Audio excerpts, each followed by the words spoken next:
Hello, hello. Welcome to the Susie B channel. It is 1:49 p.m. here in Arizona, and it is 71 degrees and beautiful. Hopefully everybody's having a wonderful Monday. It's the 19th. So hopefully everybody's doing good. Hi, Super Dave. How you doing? Welcome in. Hopefully, you're having a wonderful Monday and staying warm wherever you're at.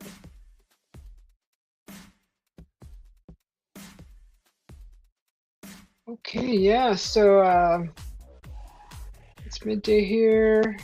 It's just opening up the coffee lounge, and I'm gonna make me some coffee here pretty soon. And we'll pull up some news and see what's going on with the news. And I'll be right back. So you guys sit tight, go get your coffees, and I'm gonna go make mine. I'll be right back.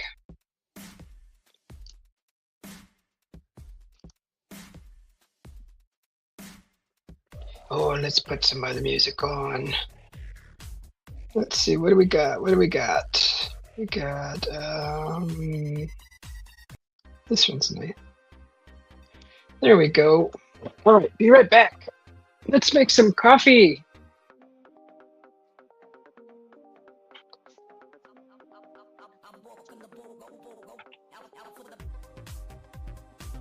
Turn on the machine. So I just cleaned my whole coffee bar yesterday. I had to move it out of the way. We got a door behind it. We got the weather stripping installed around the door, and just to keep wildlife out, like insects and things like that. The bees have been coming in. I don't know how they're getting in. I think they're getting in through a little gap. So hopefully we got that all figured out, and the whole coffee bar is all clean and nice and polished, and I'm still trying to figure out how to maybe organize it a little better. Maybe, I don't know. It's not too bad. It's not really unorganized. It's just there's a lot of wall space that I really want to utilize, and hopefully maybe in the future I'll come across some kind of furniture that can accommodate more of the wall space for like syrups and powders and things like that.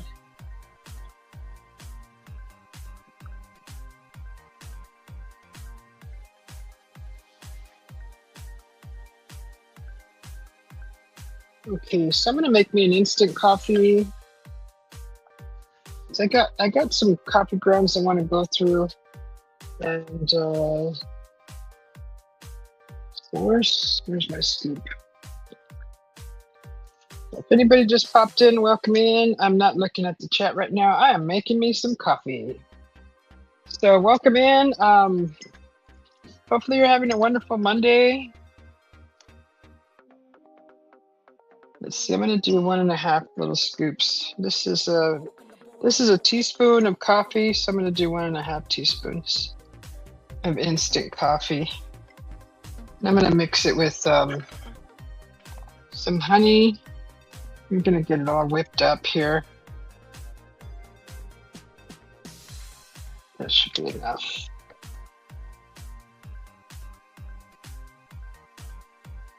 And some coffee in there.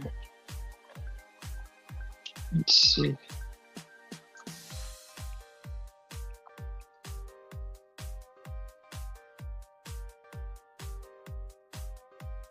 So I've seen this really cool trick that you can do with coffee. You can actually freeze it.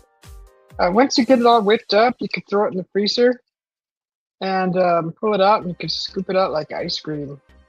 Then you add ice and milk. Oh my God.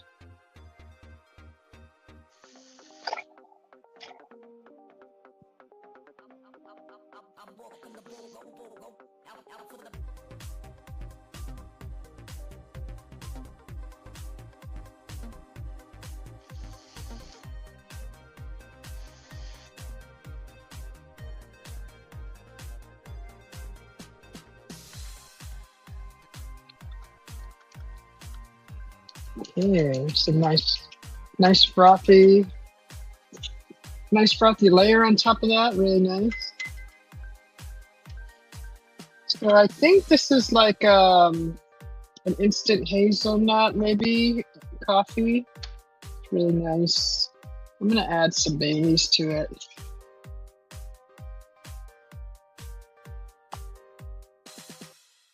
Just a little Baileys. I already added honey, so that'll give me a nice 10 coffee. And I'm gonna add a little whipped cream on top of that.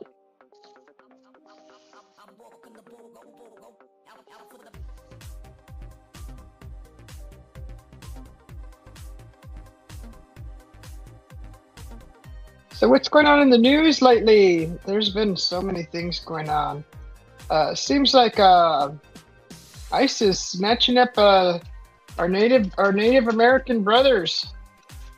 It's kind of disappointing, and you kind of want to trust the system, right? And the system isn't really working for us anymore. They're just kind of doing what they want.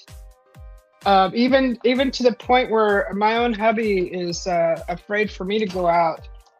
And I don't never leave the house anyways, but just because everything's changing, that it might not be safe for me to go out. It makes me want to go out even more. Why is that? Why is that? Why does the human mind think like that? They say you can't do something, and then you want to go do it. But I think it's ridiculous that they're just snatching up anybody. I just saw a video, and I don't know the validity of it. You got to take everything with a grain of salt, because everything out there is either, the information is half correct or half complete or half true, or could be, I'll use that word. It could be a part of psyops. It could be misinformation, and we just have to discern for ourselves whether the information is true. But yeah, this is what we've been reduced to here in the city. Let's see, Super Dave says you drink some mushroom coffee recently. It was delicious. Yeah, I used to drink something called Shroom Boom, and here's my coffee. I'll show you guys. There we go. So that's my coffee right there. And hang on a second. Stuart, looks like Stuart popped in. Yeah, I bought something called Shroom Boom. Last year, for sure. And I went through the whole canister. Thank you, Stuart, for all the emojis. I still got to work on my emoji. I was too tired to work on one last night or this morning, and I'm still trying to figure out what kind of new emoji I want to create.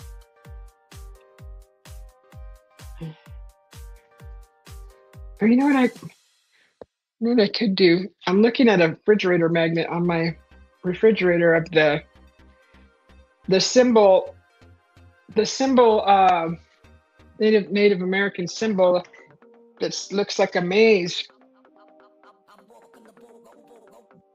That one might be cool. I don't know. I kind of want to, maybe a cactus. I don't know. Shoot, I don't know. Not sure.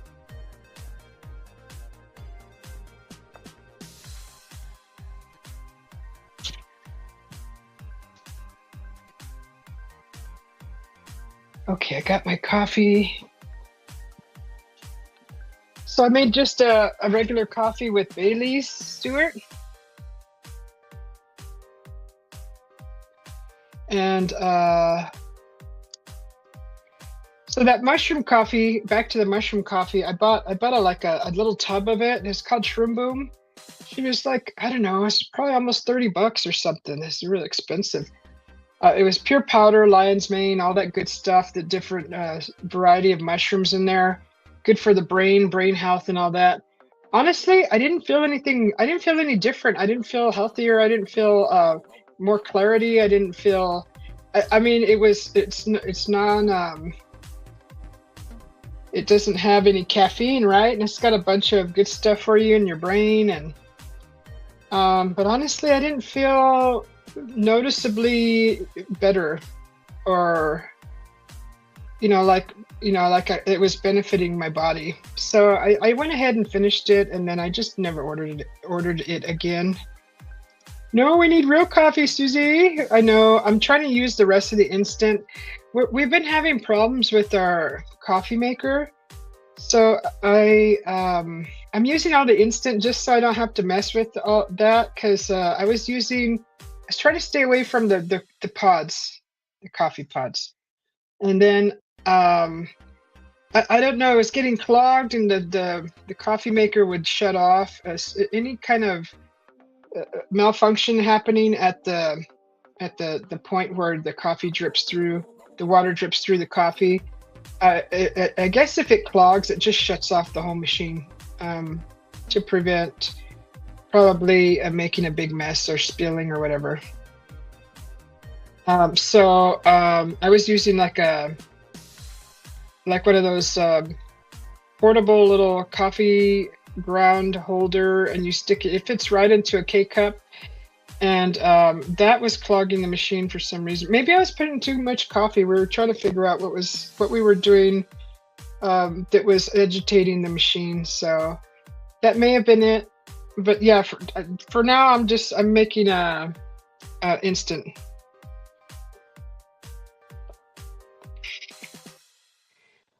So yeah, it seems like back to the ice thing.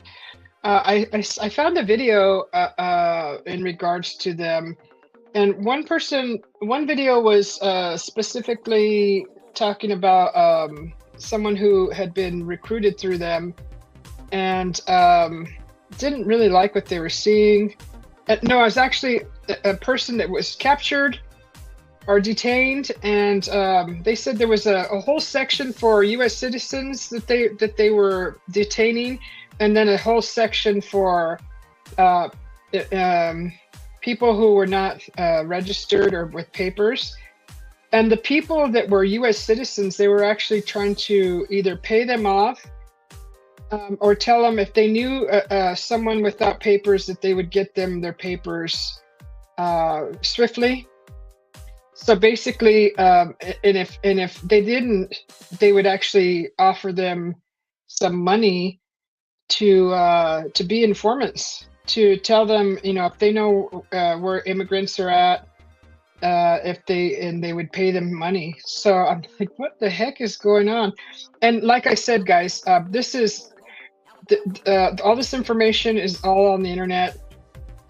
You can look for yourself. This is just kind of what I heard recently, like, in the last couple of days, since we're affected here where I live in this big city here in Phoenix. So I saw on the news that they snatched up 4 Native Americans. Native Americans, come on, guys. I believe that they were homeless. One of them was released, and the other 3, they still, to my knowledge, I haven't looked in the news, haven't been found or located. So one guy that was just released that was snatched up a German resident with I think he had a green card or something. But they snatched him up, and he said that they held him in a room with 2 chairs for 12 hours at a time. They only gave him ramen noodles, a cup of noodles, and questioned him, interrogated him, belittled him. He said he just felt really horrible, and then they let him sleep on this cot. He got sick. They probably weren't sanitizing any of this stuff in a room. He got sick, and he had to go to the hospital, and they made fun of him. They said, "Oh, you're gonna med out," and he's like, "I don't even know what that means. What does that even mean?" And so apparently, I guess other people that have been detained like that say that they're sick so they can get out of that place. He was in the hospital. They didn't even give him his privacy in the hospital. They had someone watching the guy. Poor guy. The doctors didn't even agree with that, what was going on. They said he needed his privacy, his rest, because of his sickness, and it was just really bad. But they finally let him out. And he's told his story. Poor guy. I just feel so bad that this should not be happening. And in the beginning, when I heard about this group, I thought, well, I don't know. I have mixed feelings about it because honestly, in my heart, I think we're all a human race. We shouldn't be classified by our colors.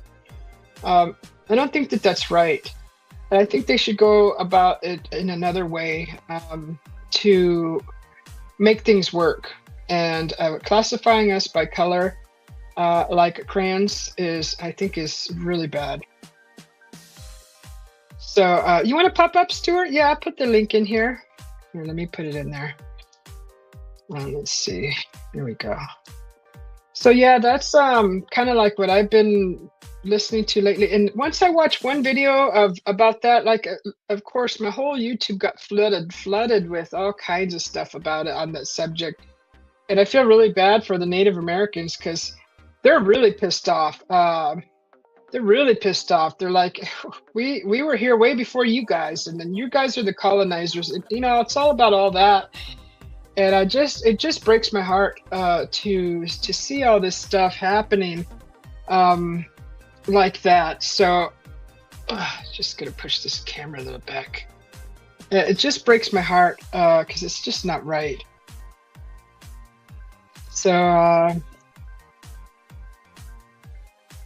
let me see your face real quick, Stuart, before I get you up here. Okay, you can turn it off now if you want to. It's not that I don't want to see you, but I don't know if you want to be on camera. I see you. You want to be on camera? Put you on the stage? All right. Okay. Welcome in, Stuart. You can be. It is like 9 o'clock at night here, and it's still pitch black. Wow. Yeah. It's I'm outside at the moment because the reason being it's like pitch black. So. Mm-hmm. So it's 2 p.m. here. So yeah, that's what I've just been finding out. And did you guys know that the Black Panthers are active now? I mean, I didn't even hear these guys today's Martin Luther King Jr.'s birthday, right? So happy Martin Luther King Jr. birthday to everybody. But this, that was the last time I heard about the Black Panthers was around the time Martin Luther King Jr. and all that stuff was happening. They're actually protecting everybody from what's going on with the ICE thing. So I kind of I've got Black Panther in front of me. Look, it's on the road. What is it? It's a black cat. Aw, poor little guy. He's probably hungry. Oh, he's well fed. I think whose it is. Oh, okay. Speaking of cats, there was a cat on my windowsill last night that was not mine, and then today, he or she's been around the yard several times in the past couple of nights. Today, I opened up the curtains here in the office, and that little son of a bee sprayed the window. There's like 2 spray marks on there. I was like, oh. I just cleaned them too. No. Yeah, there's like spray marks, or they turned his little rear end around and freaking sprayed the window. And I had that happen to me. I seen a cat, brought it in the house, and brand spank, well, basically re-cleaned my jacket, so it's fresh out for the wash machine. And sprayed up that. And I was like, no way. I know. And they've never sprayed there's been this one black and white one that's been hanging out around here, and I think just drinking water, which is fine. That's fine. They're thirsty. They're strays or feral, whatever. But don't be spraying my window. That's when I put my foot down. No, this was inside my own house. I sprayed my jacket straight out of the wash machine. It's hanging up to dry. Sprayed it. It's like no way. Oh, on your jacket. Yep, inside the house. And I was like, nah, man. Cat gone. Hello.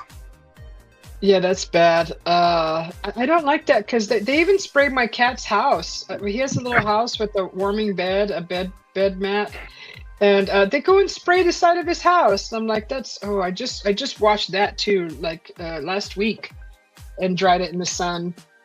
Got it all nice and got him a new blanket and sewed him a new little cushion blanket comforter that we threw. We're reusing an old comforter, so I made him a blanket pad out of that, and he loves it. But the darn cat. Can I Huh? share this stream? Can I share the stream with my audience? With your audience? Yeah. Sure, if you want to. Yeah, I haven't been live on YouTube for ages. Yeah, that's fine. I just kind of wanted to talk about well, coffee. We're drinking coffee, of course, That's and what I'm, that's what I'm doing. just I'm like just like coffee. just like no, local news. You know what's going on in my area, and honestly, my hubby is afraid for me to go outside, is to go out anywhere. And from what I'm reading here in the news and stuff, it's weird because in the neighborhood app, nobody's talking about ice anymore. Like nothing. Like it's all crickets. Like I think they're suppressing all that. Any kind of topic talking about them. I think that it's being deleted because I don't see anything in there anymore. I'm actually gonna go look right now and see, because I checked last night. But apparently, uh, you have to, like, poor natives have to walk around with their cards, proving that they're from here, and they think that's ridiculous. So I'm just trying to figure out what's going on around me. Retirement days. Who's that? Welcome That's in. my auntie. That's my auntie Betty. Oh, hi Betty. Welcome in. Nice to see you. How are you doing? Auntie Betty's in Minnesota. Oh wow. Okay, so let's see. I haven't been live on YouTube. I'm kind of on holiday at the moment, so I thought, well, I'm not going to go live, but I'd rather join somebody else's live if that makes any sense. That's fine. You could always come up here.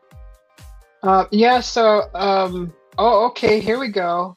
Here's the first. Here's the first post about ice. You know, and everybody's just warning everybody else because they're kind of going a little too far now. I just made Auntie Betty make a coffee. Oh, good. Hello, Daniel. Hello, Daniel. Happy Monday. Happy Monday. There's another awesome member. Thanks for popping in. Good to see you guys. I'm Susie B. If you don't know who I am, I'm an artist, and I do cooking, and I do traveling, adventuring, hiking, and gardening. So I'm coffee making. Also, once in a while, I do a little cleaning in the house. So people like to watch other people clean, and so I did mopping one day, and like a lot of people were enjoying that. It's relaxing. I also said that you also make a lot of coffee. Yes, I'm making a coffee. I made coffee, so this is my coffee right now. So I'm going to be switching it up too with coffees once it warms up a little bit more with cooler coffee. Well, here at my aunt and uncle's house, because that's where I'm at, there is Irish cream coffee, there's creamy caramel, and nutty hazelnut. Beanies coffee, the same beanies that I was trying to get you. Yeah, that coffee. Yeah, I love coffees. Well, see, if you don't know, I don't do coffee every day. Coffee is like a dessert. Actually, I haven't eaten nothing today. So this is my like breakfast, brunch drink. It's sweet, and I'm not really hungry yet. I kind of don't want to think about that till later. But yeah, I do coffee like a dessert. So it's nice. It's hot, and I don't need it. I don't need to drink it every day. Hi, Free Spirit. Welcome in. So yeah, coffee is wonderful. Welcome to the Susie B channel. Thanks for popping in. Susie's a lovely, lovely hostess. A hostess. Thank you. All the way from Arizona. All the way from Arizona. Yes, from Arizona. Hello, Donna.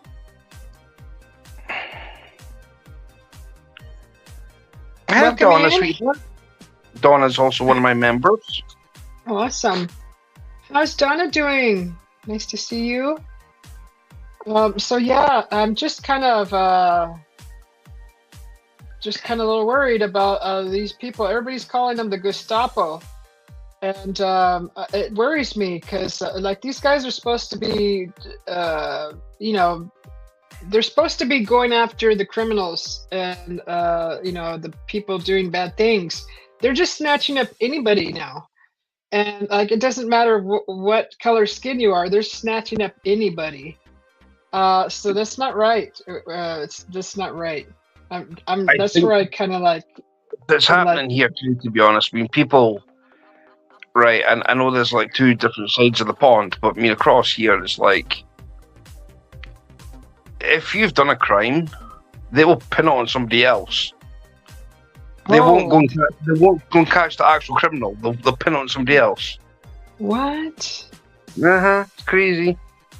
What the heck's up with that?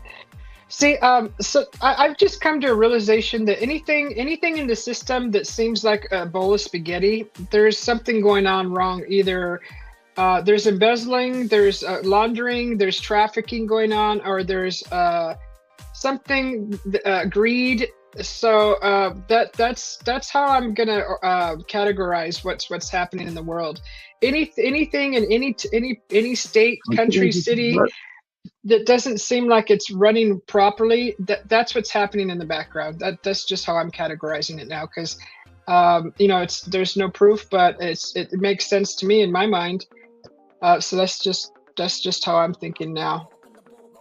So I don't understand. I think the whole Western general, if I classify it as this, because even though that I'm in a country called Scotland that's fighting for its independence away from England, the thing is, we're still classified as the Western general, which is from like us to you guys, and it's just like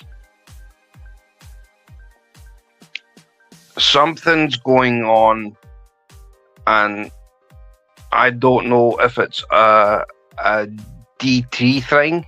You know, I'm not going to say his name. Yeah. I don't know if it's a DT thing. I don't know if it's something that the news are getting all mixed up in, something that have got nothing to do with them, because now we'd be given an extra 10% on top of the tariffs that are happening here, and it's just like, why are we getting roped into something that's got nothing to do with us?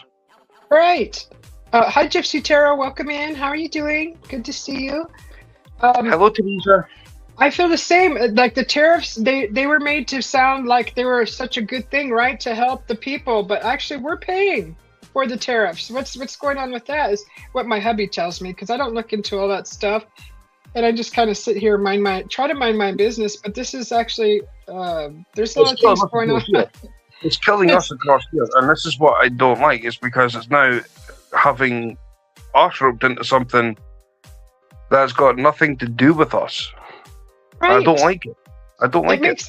And it makes us as the people look really bad, like criminals. Like, hey, we're not the ones doing these things. It's the people in power that are just doing whatever they want to do. DT has done a lot of good things, right? And I can see where it's coming from, right? But I mean, to me, has he got this one wrong? Because he's now got an extra 10% of tariffs on top of what we are now paying for. Right. So if I was to send you something, it's going to cost me an arm and a leg even more to send to America. Well, then I just kind of found out that this ICE group, we're actually paying for that. We're paying for that too. I mean, if that's true, that's messed up. Like, why would we pay for them to go and terrorize people and do the things that they're doing that are unlawful? And I don't agree with wars that. Make money. That's why wars make money. And if the bankers are scheming for a third world war, then are they toying with the idea of not like using weapons of mass destruction? I'm on about a financial third world war. I'm also hearing that he's pushing this organization to actually go over the edge to where if something bad really happens, then he's going to try to incite the martial law so he stays in presidency, which can be dangerous for all of us. And I have nothing against the president or any other presidents, but when they're acting like criminals, that's when I have to say something. Hi, Teddy Bear. How are you doing? What's going on? So, hello, Ted. Try not to focus on all this bad stuff, but it's going to affect us all. And there's a lot of people saying there's going to be what is that called? Where the people are just martial law. Well, martial law, but there's going to be a revolution. A civil war. You're going to end up with a civil war between within your own country. It will be civil war. Forget about martial law. It's going to be civil war, which is basically the good people fighting whatever they can get their hands on to take down a corrupted government. It's fighting for what's right, and honestly, I'm starting to see it more and more. And they're saying, please don't do anything to ICE. Don't provoke them. Don't hurt them, because that's all that the PT needs right now is to incite that martial law. That's all he needs. So I watched like several videos about that. They're like, just don't do anything. Be peaceful. Let's let this slide through a little longer so we can vote him out, or do whatever needs to be done. So I'm just sitting here in the background, just kind of watching and observing all of this happening. So I'm hoping for the best for every one of us, because we don't want this. We don't want war. We're not the ones like they need to mind their business and start helping us. Like, okay, so we're short staffed here with the police force, but yet they can fund all these groups of ICE to go and do all this stuff, and they're not even being they're being inhuman about it. And they're just snatching up anybody. Like, it doesn't matter what you look like. They're snatching you up. And then what I heard recently is that there's a whole section of capturees that are U.S. citizens, and they're holding them and trying to pay them off or turn them into informants. Like, if that's true, that's messed up. Like, they're turning us against ourselves, and like this is what really bothers me, is the fact that not right. From my understanding of the world map, right? So you got the world map in front of you. And my understanding is you've got Canada, United States, Alaska is bolted onto Canada, right? Just for whatever purpose. Then you've got Mexico. Mexico is still connected to the northern part of America. As in, when I say like it's connected to the United States, it's still classified as North America. Right? Now, once you go past Mexico, then you're into South America. Anything below Mexico. But Mexico is North America. Mm-hmm. And even they get treated like criminals, and they've done nothing wrong. Yeah. In my eyes, it's like okay, you try and flee Mexico to get into the United States, right? Okay, we have the same problem here. People coming from abroad, going through over rubber dinghies and whatever lifeboat or whatever boat they can get their hands on from France to England. It's the same thing. It's just a wider piece of water that they're going by. But people have done nothing wrong, but we don't know what they've done. We've seen that they've done nothing wrong. They've done nothing wrong to me personally, but we do not know what they have done to get here. Mm-hmm. They could have the biggest, worst past that's ever been inhumanely possible to still be alive without being executed. Because if that happened in the States, it would have been basically death penalty. But we're letting them in scot-free. But I mean, there's people that are in Mexico that want to go to America. They've done nothing wrong in their life, and they just want to have something different, and they're getting treated like criminals. That's wrong. Mm-hmm. And then you got people that's in America that can't flee because they've got a minor, a misdemeanor felon. They can't move anywhere because they've just been given a charge. Mm-hmm. I think that's wrong. You can't hold someone in their own country if they want to leave. Yeah, and not letting them make their phone calls for U.S. citizens, or well, actually not U.S. citizens. Well, actually everybody that they snatch up, they're not allowing them to make their phone calls or call a lawyer. Nothing. It's like it goes dark. Nobody knows where these people are at. There's no communication. With one instance, the guy that was just released, that was held for quite a while, got sick while he was there. They did contact his fiance and let her know that he was being detained in a facility, and she waited outside for 5 hours while they kept him for like over 3 days. I don't know exactly how long they kept him, but they were really mean to him, and he said that he was treated like so poorly and horrible, and just the mental abuse that they gave him. And I'm not sure if they actually physically harmed him, but hi, Frankie. How you doing? Good to see you. Thanks for coming in. So yeah, I don't know what's going on with that. Everybody's using the word Gestapo. So it's even my husband said it way before I started reading it on the internet. He goes, "That's exactly what Hitler did," and that's exactly how he got his. How he got his power bigger, because they were doing exactly what's happening right now. How he got people to turn on people, and they're just kind of doing what they want, and like they're above the law. And so I don't know. The thing is, right? You mentioned the person there from across the other side of the middle of Europe, basically. I call it middle of Europe. There was one person. There was one person worse than him. He came from this country. Yeah. I think I know who you're talking about. Same time period. Mm-hmm. Same time period.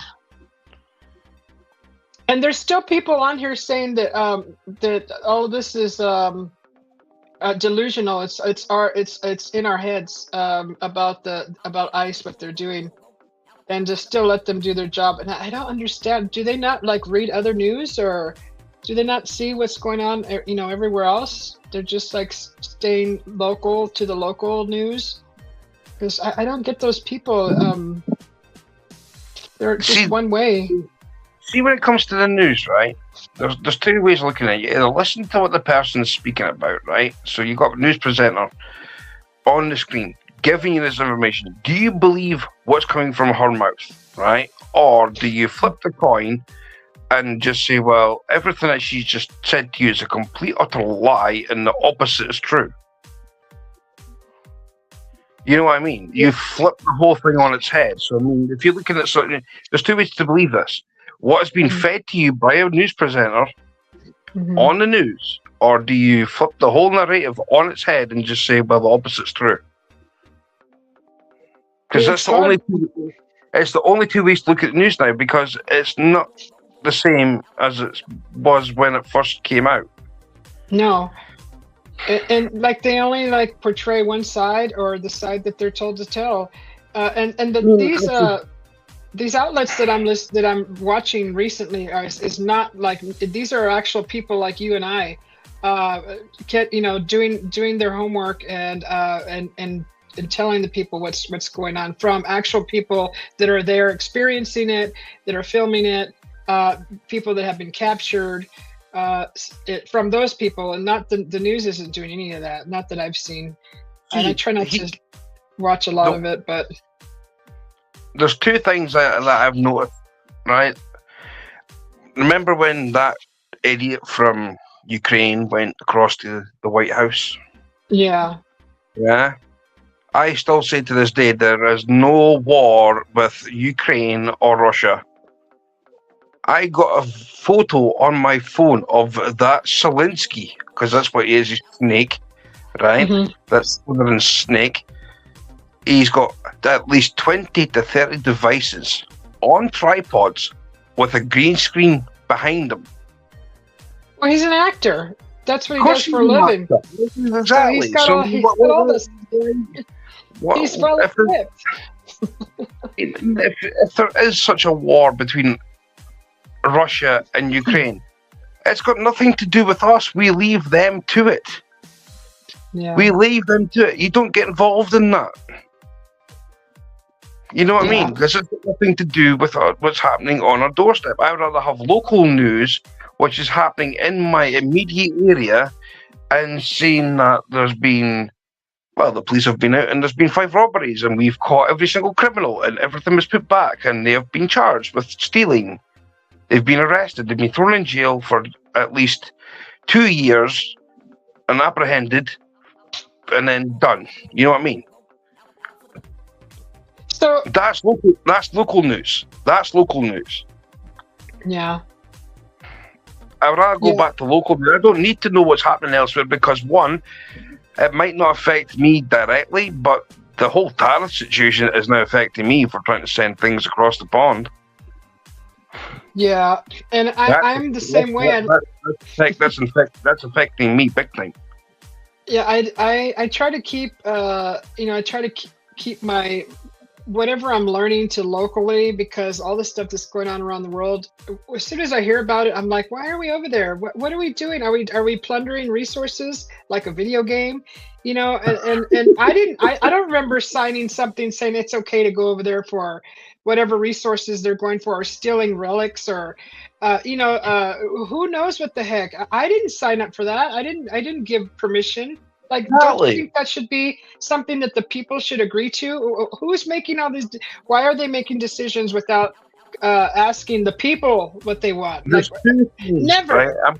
I'm going to say this now, right? And I know this is your platform. This is your channel. I'm saying this on, Susie, right?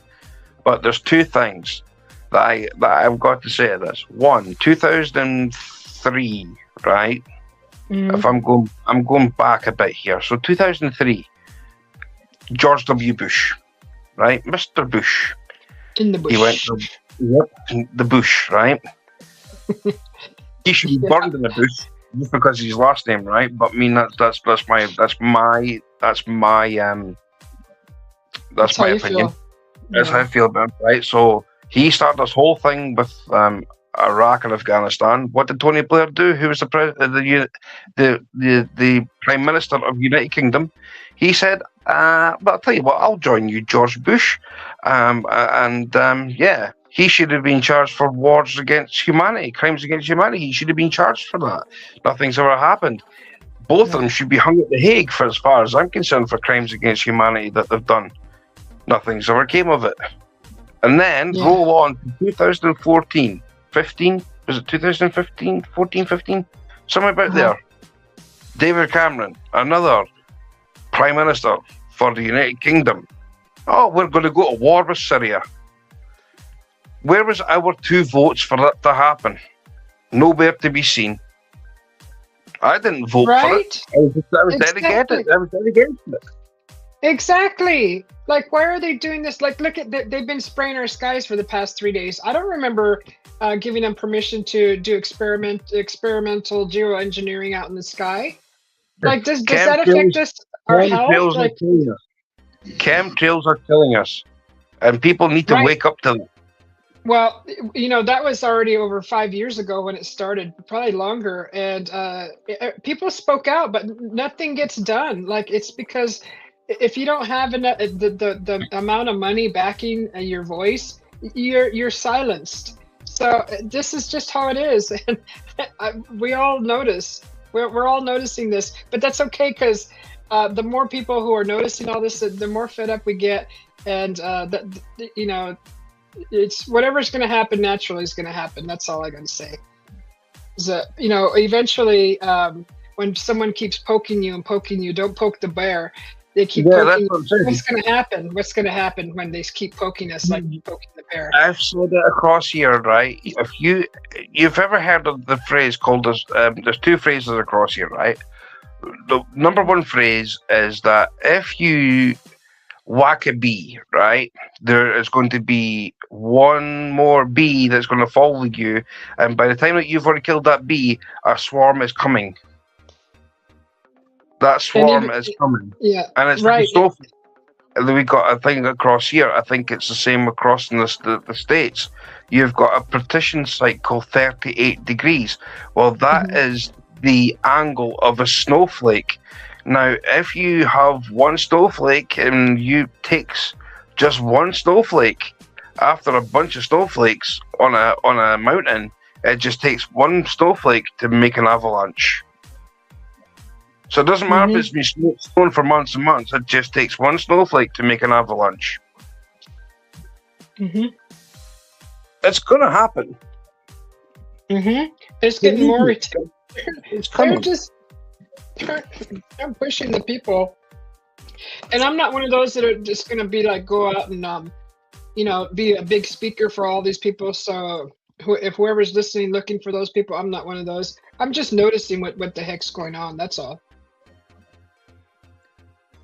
I'm going to be the one in the shadows watching everything and making sure that people around me, are informed a little bit. But everybody's seen it with their own eyes. It doesn't take secret messages or anything, Morse code or anything to get messages across. It's right in our faces, and people will see for themselves. I mean, to me, this whole I never asked for a world like this growing up. It's now like when you start growing it, that your eyes are like completely wide open to what's actually happening around you. Then it's just like, believe me, things are changing, and things need to change for a different thing altogether in my eyes, because we can't keep going the way we're going. It's impossible to.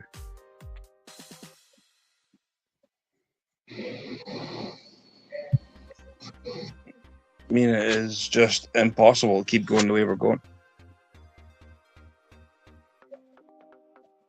You're muted.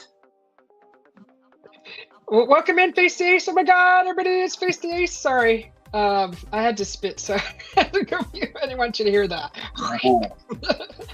But anyways, yeah, my sinuses. But yeah, good to see you, Face the Ace. My God, for real. So yeah, I people are noticing, and in the past, like I said, while I was on mute, that they said stock up on your food, get ready, and then nothing ever happened, right? But things are escalating a little more with the ice thing, and they're starting to just they're starting to poke the bear. They're poking the bear. They're acting like they're above the law and above everything else. And I don't understand why we're shorthanded on the police force here, but yet the funding, it comes freely, and there's so much funding for this group to come around and snatch just anybody up now. It's just and we're paying for it. Boy, it just gets better. Just gets better and better. I'm doing good, Face. Thank you. Hi, Steve. How you doing? You first started seeing that in 2010, says Steve. I'm doing good, thank you. Yeah, so it's getting. I'm laughing at it because I'm not going to waste all that energy and getting all pissed off and ruin my day. Just people are noticing, guys. So just so you know, you keep poking the bear. Just keep poking the bear. And I'm hearing it like all over. Keep poking the bear. I'm just like, shoot. I've been watching these poor people that it's like we didn't sign up for this. We just want to be left alone. People are barely making it, barely paying their bills. They're working freaking to the nubs. They're working to the nubs. And they're trying their best to put food on the table for their families. And then we got to hear all this crap. Now we got to be afraid to go out in public because we might get snatched up. Anybody now? They're taking our native brothers. They're taking anybody. Like, that's not cool. That's not cool. Keep poking the bear. It's like a freaking video game. I mean, it baffles me. It really does baffle me. Yeah. Yep. Yeah, I don't really do the politics. I've been listening to you guys. I've heard a little bit about this shit, but I don't watch the news. I pretty much don't watch anything politics whatsoever. But, you know, some of this shit has become so big that, you know, it's like everywhere, and I have no choice but to listen to a little of this garbage. But all I know is that what they're trying to do to Greenland is not cool. You know, like you can only ask, you know, you can't just go and try to force yourself. Like what Russia did to Ukraine is what we're trying to do to Greenland right now, from what I see, in a sense. Well, I mean, it's not quite the same, but it's similar. It's similar. Yeah, I mean, look at it. It's like a dictatorship. Yeah, you know, here's those people. Right? Trump is just like Putin. Yeah, Trump's like Putin doing this shit to Greenland, and he did it to Ukraine. I mean, he took it a little step further, but it's similar to what we're doing. And this ice shit is going to cause a civil war big time. So I don't know. That's just what I know and what I think. And this whole tariff bullshit, all it did was cause all these other countries to raise up our prices. So like you're saying, Susie, we are paying for the tariffs. And then he wants to give us, that's why he wants to give us a tariff check, because he's trying to return some of our money to get us to shut up. But that's all the tariff thing did, was it just hurt us. It didn't hurt nobody else. It only hurt the American people, because we're all paying extra because we're all still ordering all the same shit we did before. Nobody in America is saying, "Oh, okay, well now we're not going to get the stuff from Taiwan anymore, so let's mass produce this over here." Nobody's doing that yet. No, it'll be years. Yeah, all they did was just raise the prices, and we're still doing. We haven't changed any suppliers hardly at all, and we're all still buying shit from overseas anyway, with now a big inflated cost on there. So that's just the way I see it. Well, here's the thing, right? How come, right? It's okay for all the European countries, right, that are across the other side, like the mini pond from where I am, right? So you've got like Denmark and whatever else, right? So you've got European countries. How come that they're saying, well, give Greenland a vote and see what they want to do? But yeah, it's not okay for Scotland to vote for its independence, which is still part of this whole England thing. It's because that guy who's in 10 Downing Street called Keir Scammer, right? He sits there and says, well, what Trump's doing is he shouldn't be putting tariffs on us. I says, well, wait a minute here. You've got no idea, Scammer, what Trump's capable of, right? Nobody does, right? If Trump could get away with it, I'm going to say this right now, Trump would have this side of the pond. I'm not joking. He would literally have England under American rule, given the chance. Honestly, and that's coming. Because either Scotland's going to get its independence, which means that England are going to be left with absolutely nothing, because we're England's piggy bank. And what's going to happen is Wales will have its own country back. Ireland's going to have its own country back. Scotland being an independent country, so it leaves England wide open, and Donald Trump's just going to go straight in there and go, I've just bought yous out. That's what's going to happen. With our money. Yeah, I've seen some shit about Greenland, though. There's trillions of dollars of oil and raw minerals over there. There's a lot of valuable stuff over there. A bunch of stuff. Leave them alone. Leave everybody alone. There's a lot of rubies. The rubies I saw that are over in Greenland, and those emeralds, and especially the rubies, though, and diamonds and everything over there. Oh, my God. They are loaded up over there in Greenland. I think that's what he wants. And the oil, too. A lot of oil. You know what? None of that matters if it doesn't. You can't eat it. I mean, if everything goes to crap, we're not going to have to. You can't eat money. You can't eat it. It's going to go to trade and bartering system. Like none of that's going to matter. Like I'd rather have a hot meal than a freaking ruby on my dining table at night. Luckily, we're all of us are over 40 pretty much. So yeah, it's good. It's pretty much becoming a good day to die, because the people Like, I would say anybody that's 20 or less is going to go through all this famine and all the civil war and all that other shit. Like, you could already see it escalating. We're running out of food to feed everybody. Yeah. And the population is going unchecked right now. People are just still humping away, bringing all these people into the world, and we don't have no food or any place to put them. See, one thing we have a whole system designed to go out into space and fund all that and fund ICE, but yet they can't pull that much money out of their rear end to fix things here. Well, see, they better get Mars up and running, because we need a new planet real soon. No, we don't. There's plenty of room here. There's plenty of resources for all of us. It's these idiots that are in their seats of power that need to be replaced. That's it. Have you ever traveled, Ted? Have you ever traveled from state to state and seen how much land there is between each of them? Yeah, a few places. Yeah, a few. Right? There's a lot out here in the desert. I've done more international travel, actually, and I lived over in Saudi for 2 years.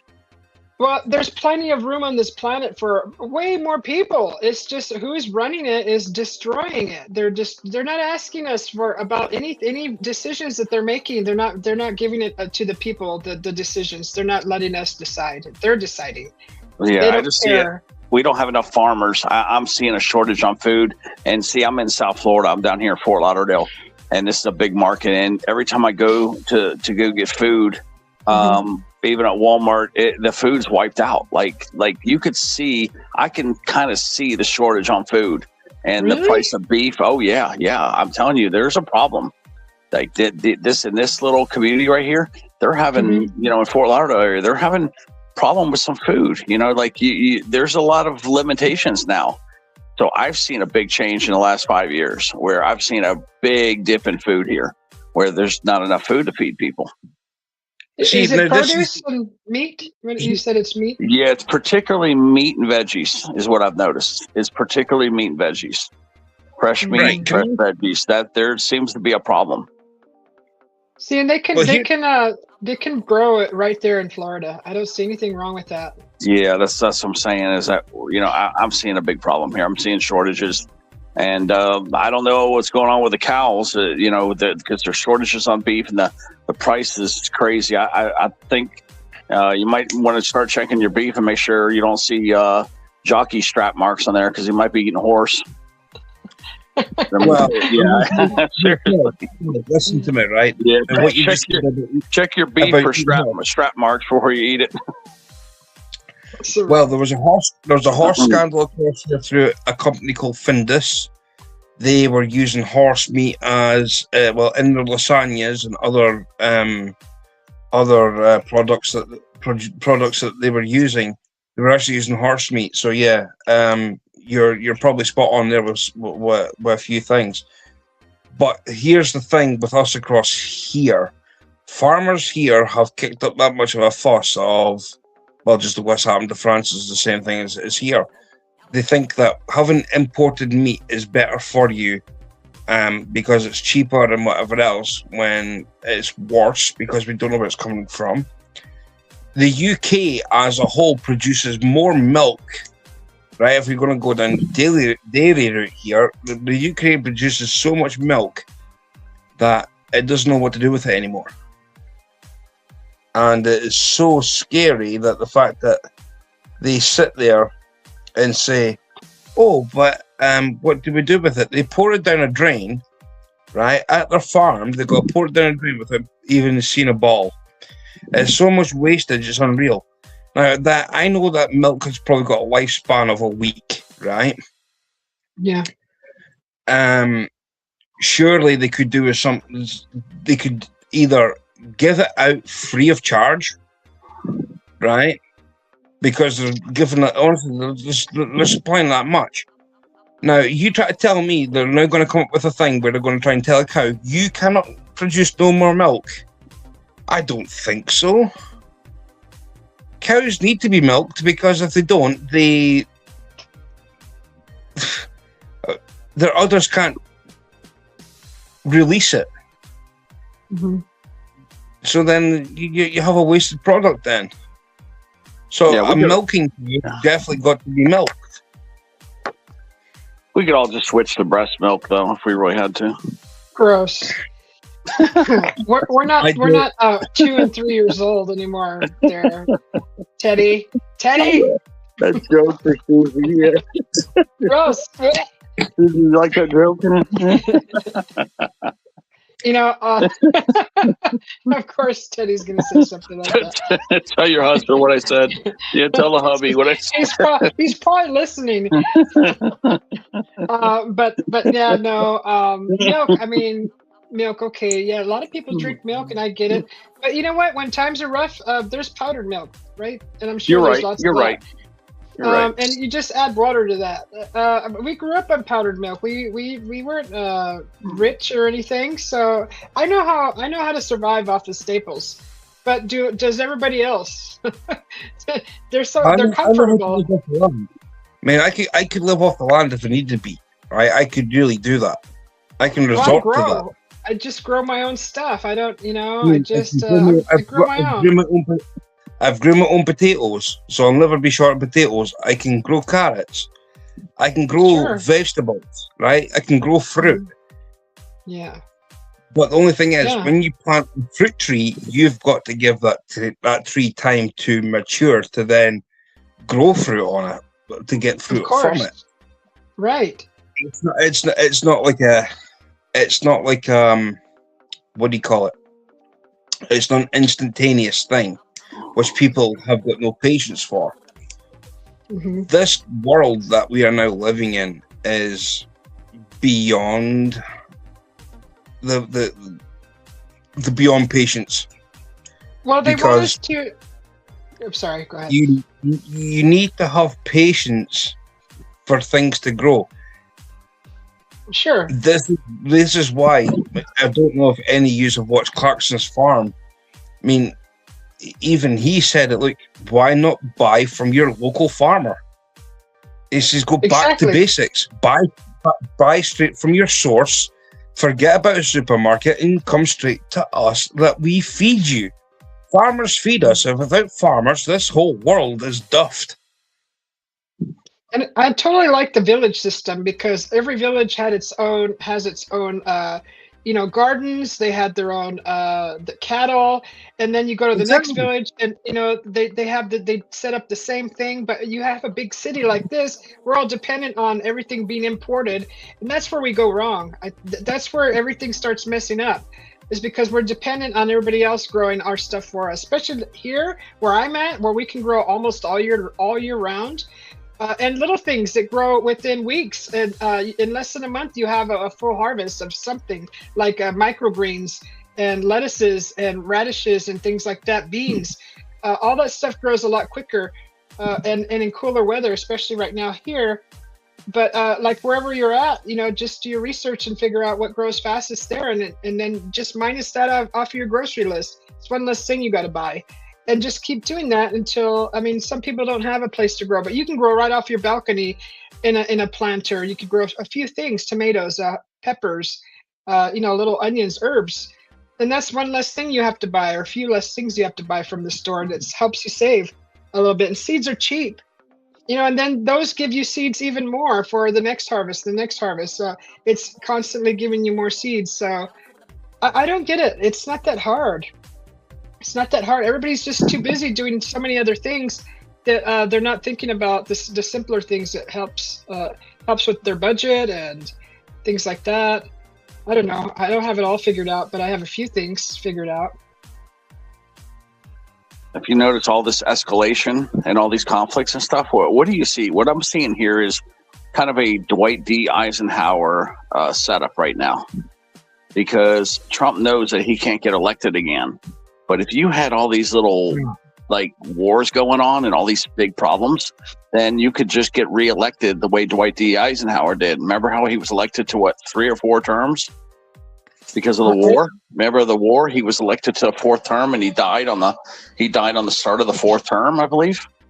Oh wow! No, I didn't. Yeah. Let me pull it up for you guys. I think that's what Trump's up to, though. I think he's trying to get more. He's trying to get elected.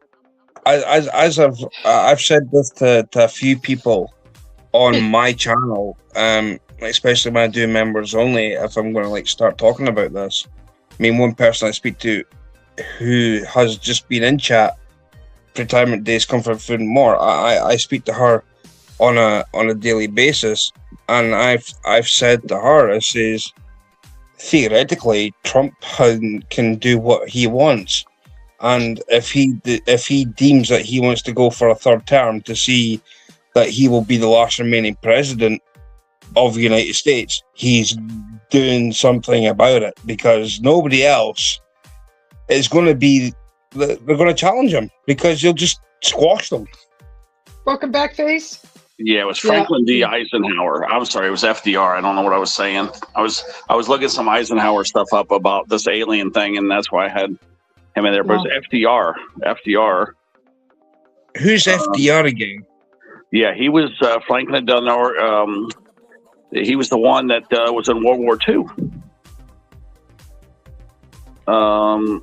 Remember, you're only allowed to do 2 terms, but because of the war, he was elected to a 4th term, and he unfortunately died at the start of his 4th term. But he remains the only U.S. president to serve more than 2 terms. Unlike the first 2 terms, Roosevelt's 3rd and 4th terms were dominated by foreign policy concerns, which is what we have right now, as the U.S. became involved in World War II in December 1941. So what he's doing is stirring up some of the shit so that he kind of get elected by Congress for extra terms. Right. But that's how FDR. FDR. I believe that's what he's up to. I think that's what he's up to. Be your last president, and I can tell you that right now. And this is coming from a person on the other side of the pond, in a little country called Scotland, and who's looking at this thinking he is definitely going to be the last president from, well, basically of America. He's going to be in there, and he's going to do something that will keep him there. I think that's his plan. He's going to try. Yeah, he's stirring up a bunch of stuff to get elected in there, like FDR did. I mean, FDR didn't do that on purpose, though. But that's what he's doing. He's pulling in FDR is what he's doing right now. I mean, Roosevelt is probably the best person that ever happened to America back in the olden days. Yeah, because remember he went with Churchill, and then they had to pull Stalin in because they needed Russia to throw Germany off. Man, Germany. We might have all been speaking German if we wouldn't have done what we did with the Allies. I mean, the thing is, there's one person you said in there that I wish was also hung at The Hague. Hello, Junebug. Hello. Welcome in, Rashad and Junebug. How you guys doing? I really like FDR, and I really like Churchill. One thing I can definitely say to this is that... look at Muffy. What are you doing here? There's Roger Dodger. One thing I can definitely say is that Churchill should be done for crimes against humanity too, because it was actually him that started this whole Second World War. And nobody's going to tell me different. Churchill was worse. I mean, I know he's bad, but if not worse than Hitler. I just think that's what he's up to, because he's power hungry, and the only way for him to get reelected is to stir up a bunch of shit, like basically a war. Well, and that way so he can be declare reelected. martial law. Yeah, think about it. He's trying to go to Greenland, who have got absolutely no interest of having anything to do with anybody. They just want to be left alone. They went to Greenland. And it's like Scotland. Scotland and Greenland are such a country that they're going to have a vote for to either have America there or not. And if they don't go with America, they're going to be set tariffs, guaranteed. They're going to be set tariffs that they won't afford. So they'll have no option but to have to be taken into American hands. It's like Scotland. We can go for a Trump when he first came on. Yeah, remember that, right? When he picked it Mexico, and then he went after Canada, and then that didn't work. It didn't really develop into the Civil War, which I think he was hoping for. So now he's going after Greenland. And those people are not happy. I've watched interviews with a lot of those locals there, and they're like, we're not going to sell. We're not selling. Yeah, I know. They're all buying weapons, is what they're doing, in case we try to invade them. Whatever they have to do, it's up to the people. Not you got to ask for permission. Like ask. Like, well, he offered 100,000. You heard that, right? 100,000 per citizen. Oh, if I can go, that's chump change to those people. I mean, you go back to 2014. Scotland had a referendum for its independence against England, so we would be free from England.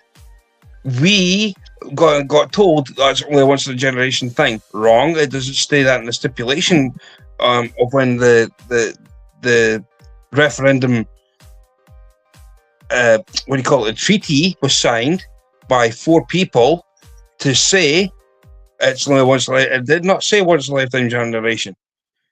Right? So they got that wrong. England have got that wrong. We can have a referendum as long as the SNP have got a major hold in Scotland to go for it. It's the same thing with Greenland. So if Greenland go for a referendum to say, well, what do you want? Do you want to remain as we are, or do you want to join America? That's only 2 choices. And they could go and put it as a ballot box. And then they're let's say fighting for a freedom. What? Scotland's fighting for a freedom, but you don't see that all over the news. We've had enough of England.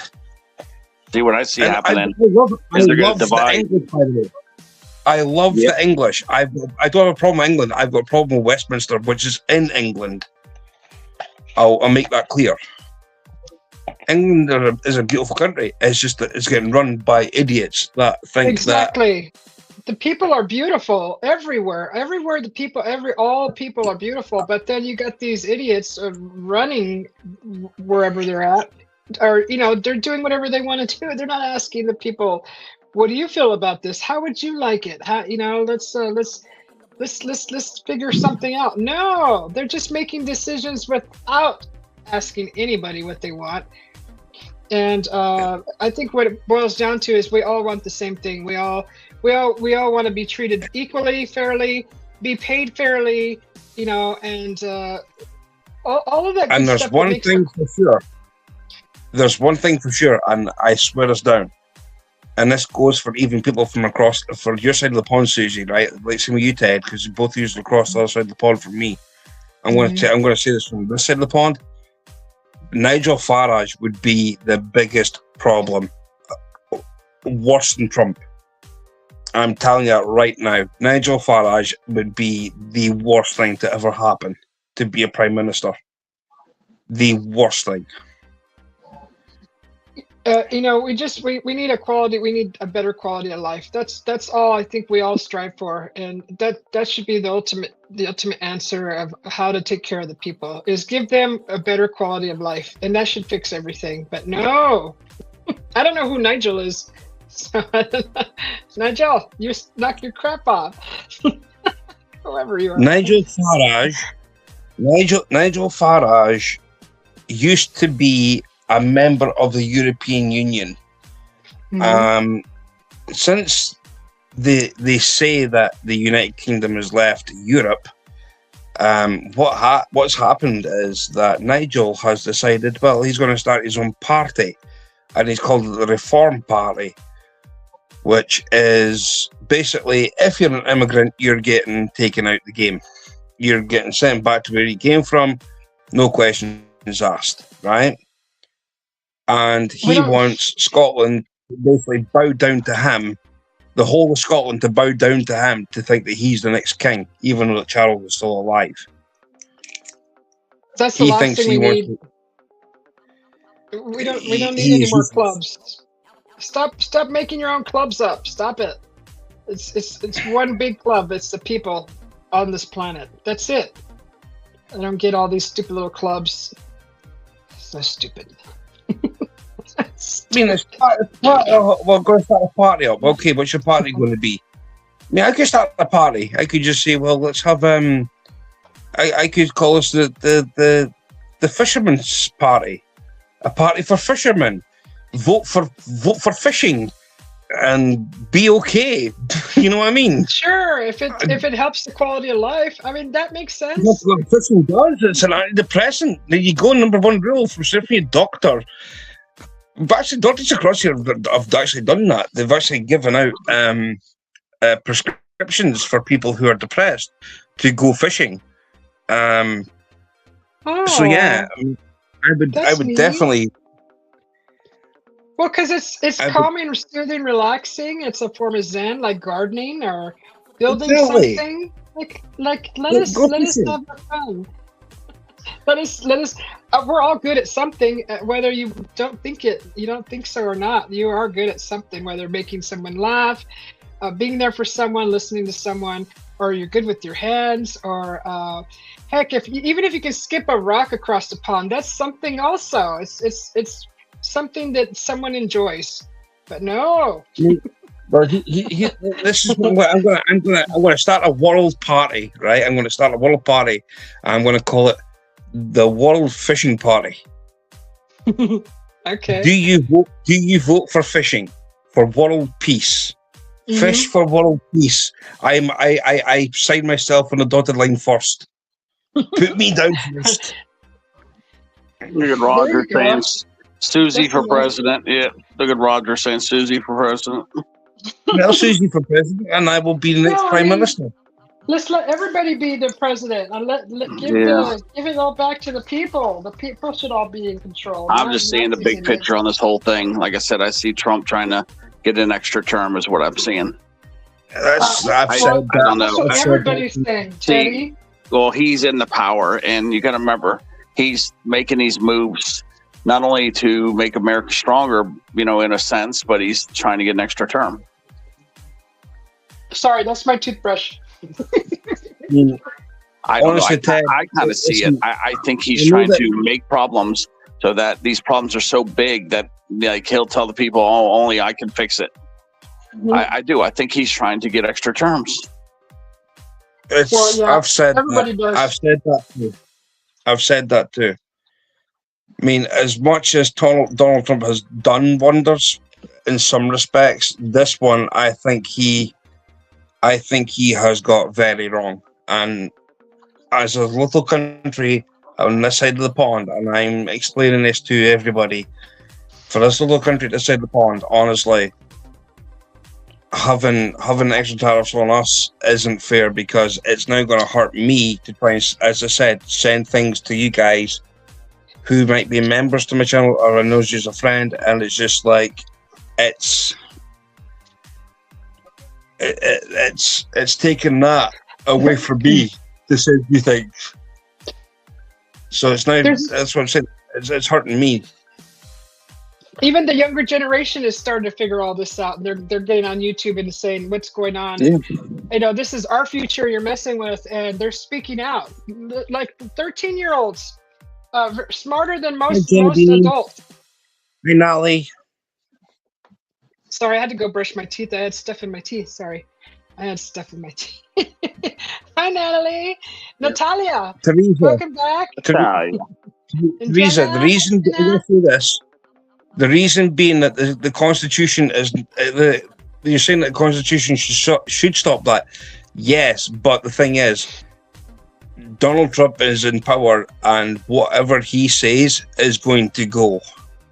What Trump says goes. That's what's boiling down to.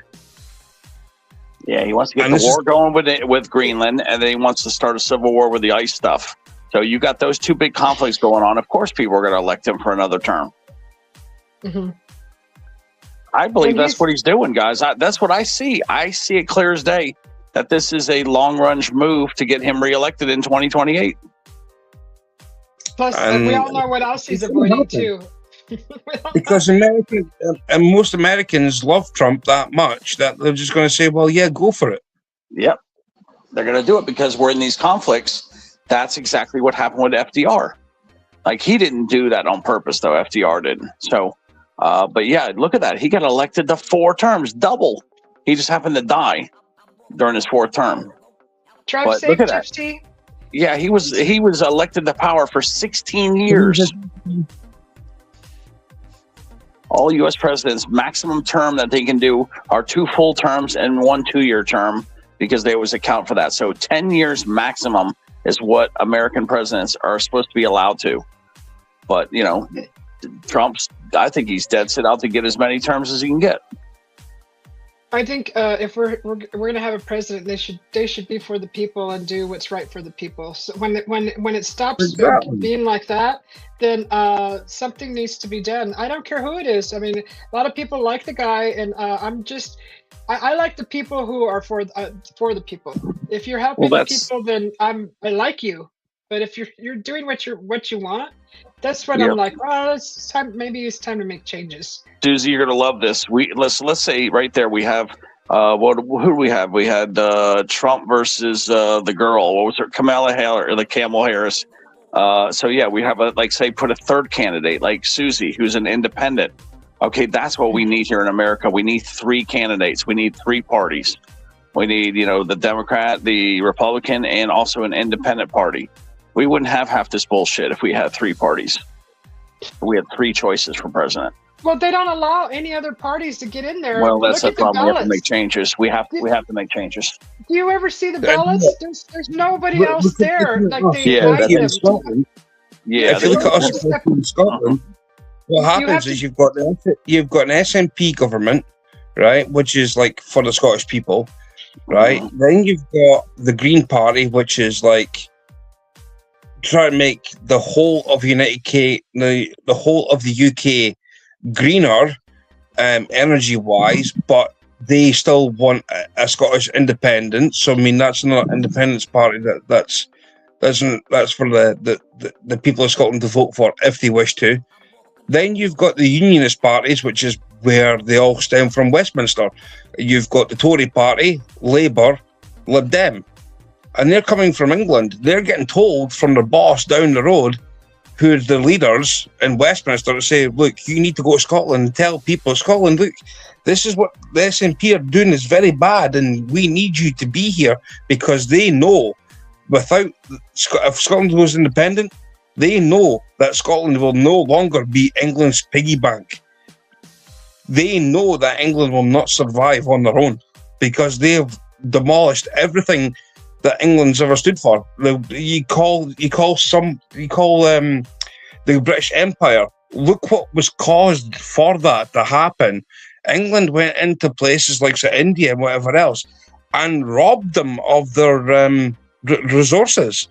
England did that, not Scotland. We've repaired every damage. We've repaired every bridge that England have caused to say, look, can we have a branch here, to an olive branch for a lifetime? I'm like, yeah, sure, because you have done nothing wrong to us. It was England that done that to you. Mm-hmm. So we've had to sell out every olive branch that we could think of to help our cause for independence, so we can have a supply chain to people all over the place. And that includes America, Canada, Mexico, South America, China, you name it, Australia, New Zealand. We've had to have an olive branch to every country that England have managed to, like, themselves. Fuck up. I'm sorry for swearing, but it's the only way I can put it. Gypsy Taro is heading home. She says, have a great day, everyone. Thank you, Gypsy, for popping in and drive safe. Gypsy. But yeah, this is happening everywhere, Stuart. And, eventually, I don't know, it's been so many years this has been happening ever since I was little. And growing up, I always had this weird feeling that something's just not right. But and it's getting stronger and stronger, and it's like it's coming to a point to where something has to change. And I just don't agree with what's going on right now, and I'm just watching, and it's not right. It's like I said, stop poking the bear.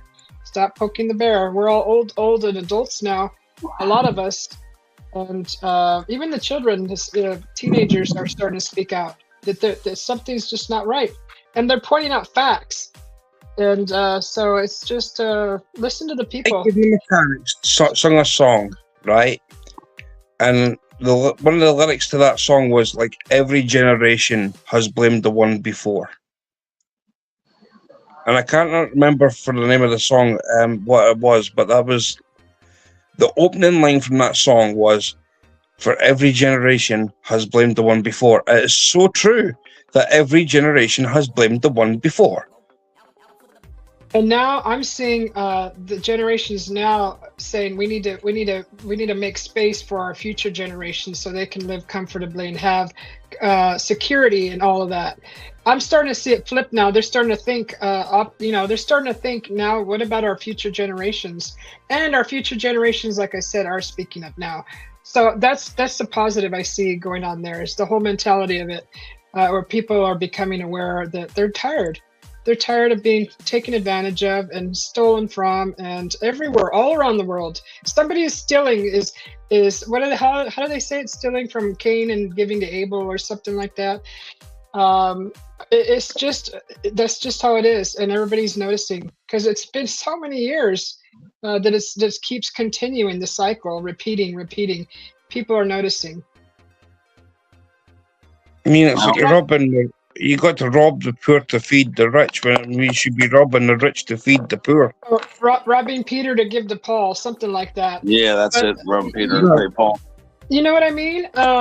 It's getting ridiculous now. They're doing it. They're not even trying to hide it anymore. It's right in our faces. Look at your bills. Look at your utility bills. There's $1 or $2 extra there for what? And nobody can explain it, or they explain it away as something silly. But somebody is putting their hands in all the pies, and they're not caring about our well-being and our quality of life. So when that starts happening, I think it's time for change.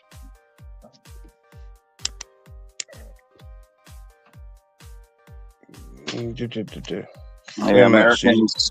If I were, Americans really should stay put. Don't do international travel, because there's a lot of people that hate Americans right now. So and it's not even our fault. I know. Just saying, don't. If you do international travel, keep your mouth shut that you're American. That's all. Because people will try to hurt you just because they hate us so much now. I think everybody individually can prove their worth anywhere they go. If you're a good person, everybody will like you no matter where you go. So that kind of fear, I try not to, dive into that too much, because if you're a good person, if you're well traveled, you know how to act in other countries. But if you're an asshat, YouTuber creator going over there to disrupt other countries, you're going to get pushed back. So those people, shame on them. I've seen people doing that too, creators going to other countries, playing loud music on the subway, disrupting the locals. We don't do that. Normal people don't do that. They're doing it for views and clicks. So a lot of us don't live like that. We have morals and standards, and we're respectful.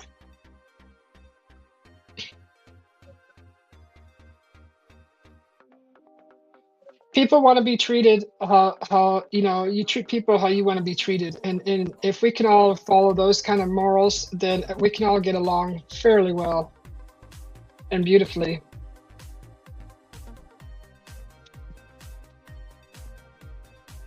But once you throw money in the mix and you start throwing your money around and saying, do this, do that, do this, do that, instead of lifting a finger to do it yourself, then people look at you differently, and they think, well, they're not looking at us as a human being anymore. They're looking at us like a freaking mule, a pack mule, or a workhorse, or whatever. You can't treat people like that.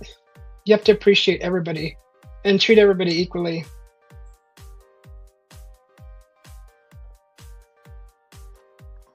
That's where we're going wrong. We're basically, sorry about that. It was like Wendy was talking to us.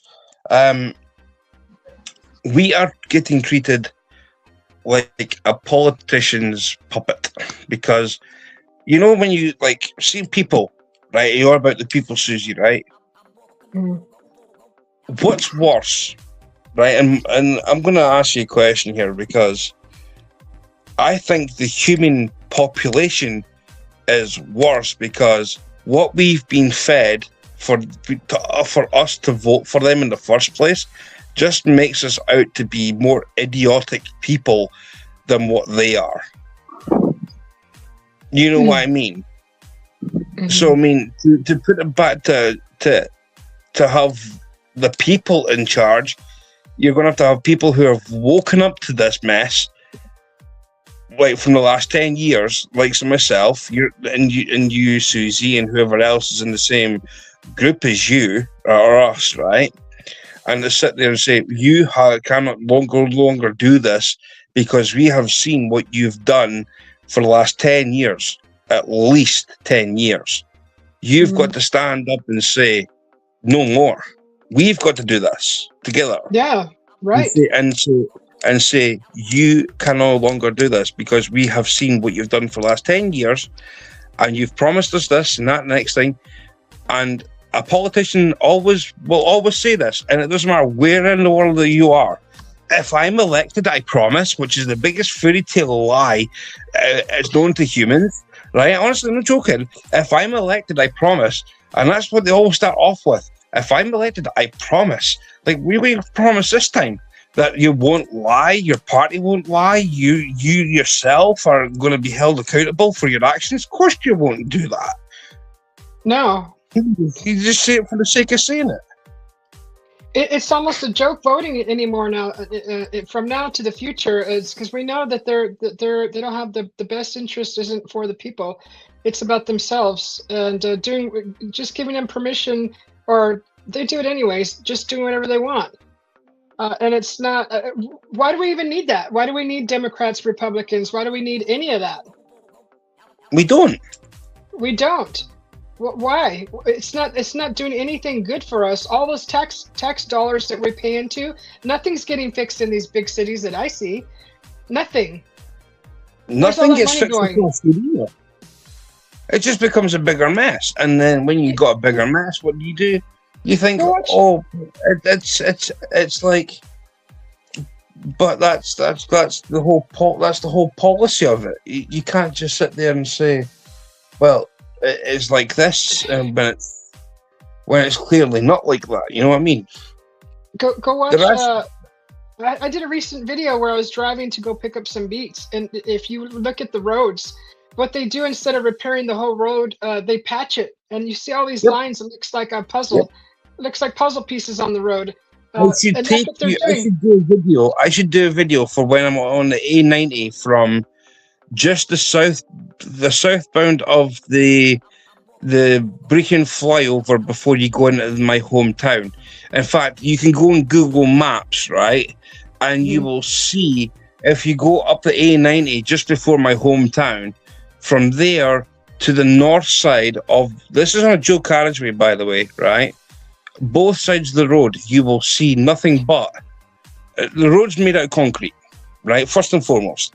The foundation for this road is concrete because they said it was going to be better for concrete than tar. What have they done when it comes to patching a road? They fill it in with tar. What happens to tar in concrete? It gets blown out, and then they've got to repatch it, and then it's blown out, and then repatch it. It is unreal. This road is like driving on the moon. It's like they're using a small amount of money that we all pay into to patch the road. Like I'm with all the people in this city, there's enough money to patch neighborhoods at a time and compensate the neighborhoods, each road that they're doing. Why couldn't they just compensate everybody from, a day's lost wage? Because they can't leave the house because the roads are being worked on. Who have promised us money, right? That have promised Scotland money, right? And they always blame the SNP for not doing this. The SNP for the last 25 years have been trying to get the most dangerous road in Scotland dualled, right? Because on some parts of this road is dual carriageway, right? If you're going from Perth to Inverness, it's called the A9. Before Christmas, a woman lost her life, and I think it was last week somebody else lost a life. It's Scotland's death road, right? And I've maintained this ever since a young age, that the A9 was meant to be dual carriageway, right? The SNP said, well, we'll duel it. You, Westminster, give us money, and I will put in a contractor to get this duelled. As soon as it comes up in the question, why hasn't it been dual carriage paid? Well, Westminster says, we want our money that we've just given you. We're taking it back. And they do it year in, year out for the last 25 years. The SNP government of Scotland, from the Scottish Parliament, have said, we have tried so many times to get this dual carriageway duelled, and you guys cut your budget for Scotland down there, so we can't get anything done for this road. So as soon as we try and get it duelled, you stop it, and you keep blaming me for it, as in the SNP government for blaming this. The SNP government is not to blame for this. This is coming from Westminster, which is a place where it's just like all run by a unionist party. So why are why is Scotland to blame for something that is not their fault? What it boils down to is we're all going through the same thing because idiots are in seats of power. And eventually, like I said, stop poking the bear, stop poking the bear. But you know, it's something's going to happen. I'm seeing something positive happening out of all this, and we just got to sit and wait. Just we're noticing. I'm noticing. Me and my mouse in my pocket. We're noticing. Me and my soul. Unfortunately, Jenna, I've got a Nightbot, and I've shared my my. It says you can stream this to your audience. I'm streaming this with my audience on my channel, and my Nightbot has came into Susie P's live stream, and yeah, she's all stuck it on your cake. So you've got two forms of Nightbot here. You've got mine, and you've got Sue. Well, Susie's the most important one. Mine's is just made up mamby-pamby nonsense, but. You know what? Yeah. It's YouTube. Yeah. It's only YouTube. Thanks for the laugh, Jenna. Yeah. So yeah, that's pretty much what's going on in the news all around, and it's we're talking about it. We're expressing how we feel because sometimes we just don't have an outlet to express these kinds of things. Not that we're gonna go out and do something facetious or anything, but it's just that we're noticing. My mother's calling. Hang on, I'm gonna take this call. Just excuse me a minute.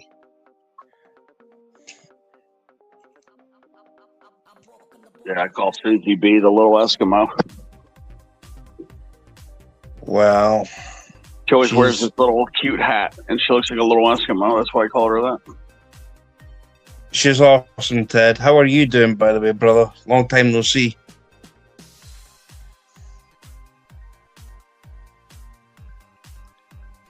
Yeah, I changed my channel name, Ted. What was your other channel name? Stuart the Fish Whisperer. What? Uh-huh. What was it called? Stuart the Fish Whisperer. I don't remember that. That was a name from long ago. That's my first name. I've changed it 4 times since then. Wow. So yeah, I just do YouTube, which is gaming, shopping, fishing, and just here to hang out. I'm more of a hangout channel than anything, really.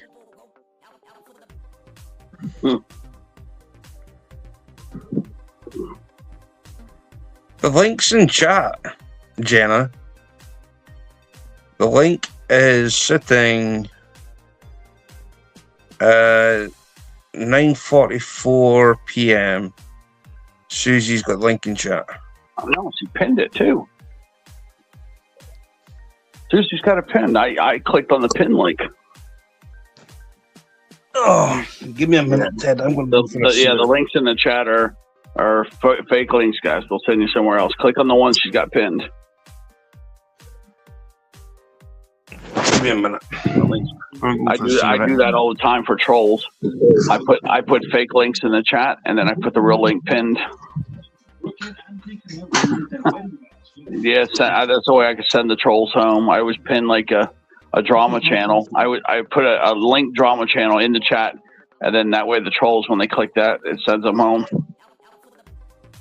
I give them a nice little ride there, Susie.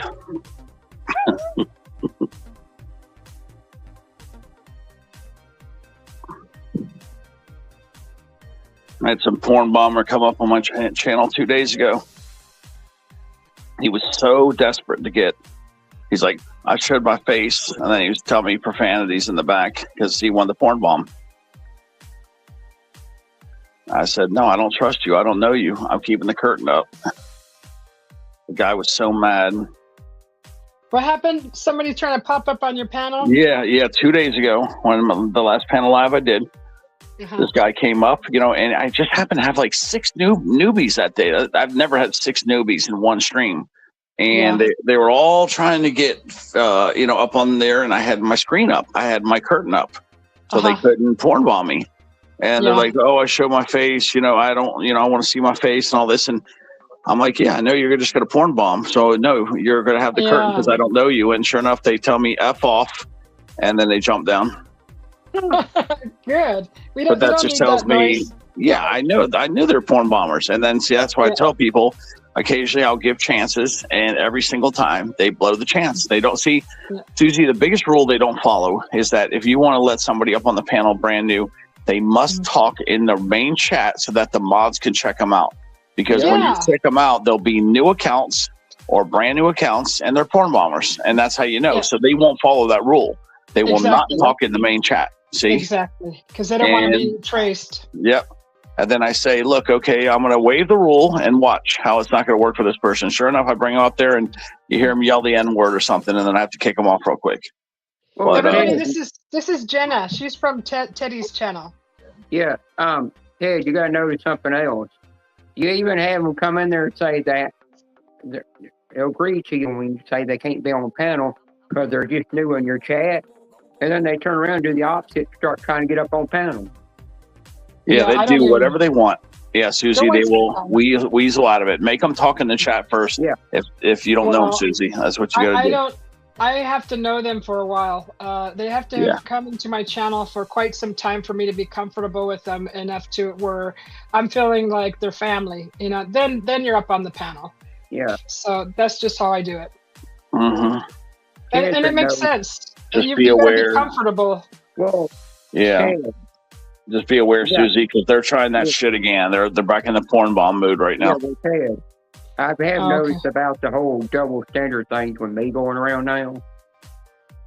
Oh yeah, I see it real clear. It's just bullshit that they want to do that. Just because all I did was Karina picked up on it right after I came out for what I am. Everybody started treating me like crap because they can't stand somebody being different.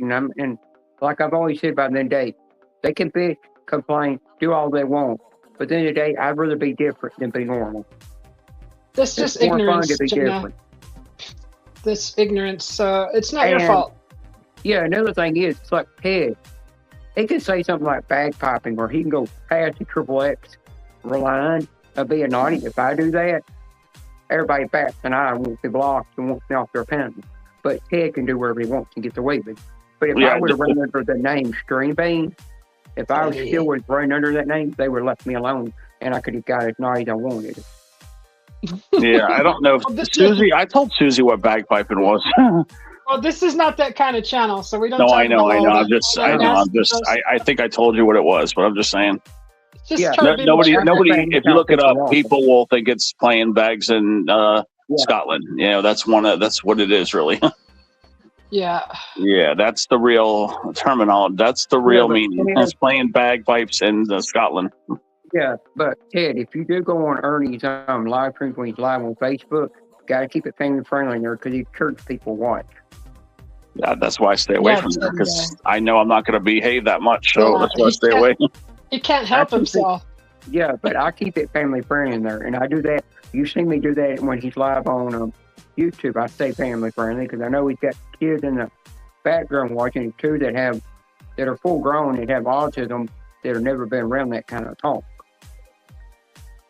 So I keep it respectful in there. See, my channel, I got art on my channel. I have adventuring. I got gardening. So there's a whole different bunch of people that come to my channel, and I definitely don't do the nasty talk, all that stuff. So people don't come here to watch that. So if they're going to be hearing that, they probably won't stick around. And I'm trying to grow my channel. Yeah. I don't know what it is with me. I go live and do a panel. I don't get naughty on there. Ted comes up there and the whole thing goes south. Yeah, I do clean chats though. I do lots of clean chats. I do. Yeah, you do. But I do a lot of naughty ones too, though. You gotta know, there's been a lot of times that lately you've been live. I've not even gotten on your panel. I don't go up there all the time. Yeah, Susie's heard both. She's heard me clean and she's heard me dirty. So. And I'll say as much as I can handle. Oh no! She's heard the stuff that comes out of my mouth. I've heard it all. I just tell a lot of jokes, guys. I just like dirty jokes, and people laugh at them. And I do half and half. It's half dirty, half clean. Yeah, that's Teddy's a good guy. Yeah, that's why what I said to Nightbot, I had when I was saying it, I was putting it in. I go, wait, I gotta take a certain words out. I gotta put it more in there where it sounds more clean, but it still means something else. Yeah, there's just not enough people cracking jokes and having fun and kind of like going wild, and I guess that's kind of what I do with half my channel is kind of go wild because nobody else is doing that. Everybody's fighting and stuff, it seems like. Yeah. Arguing, always bickering and arguing and drama, and that's why I do the dirty jokes to kind of break up that negative atmosphere. Yeah. Yeah. And I totally get that. Yeah, or Ted, are you seeing them running around talking shit about me or saying something about me, and I'm like, what in the world is people talking about me? I wasn't even in that damn live stream, and somebody's already talking shit about me. Well, people just maybe they don't want to be part of the chat. They maybe just want to see a smiling face, and it makes them feel better. When I see someone smiling, it makes me smile. So I really like that. When you're on camera, smile. Dang it, jeez. Yeah, and smile. Share that. It's energy. Well, I told a lot of people, the reason I get up when I'm up on panels, you don't really know what's going on in my mind.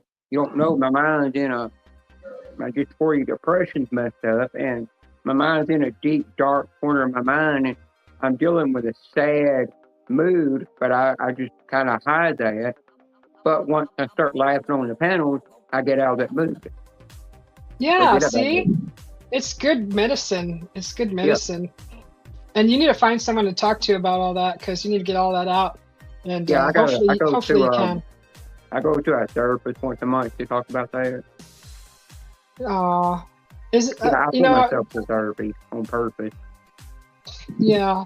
But if you're leaving and you're not smiling anymore, then maybe you need to change therapists or something. Yeah. Yeah. Oh, Ted, that other live stream over there, that I was on panel of. If you go back and you watch the replay of that chat, you'll see where one person was saying one thing down in the chat, didn't get in trouble for it, but I said the same thing, but it was a little bit, same kind of article of clothing, but a little bit different of a kind. Well, I see you barely did anything wrong today on the Kirsty's panel, but I'm still hearing all this crazy stuff. And all Bean did was, what'd you do? Like just show your underwear or something?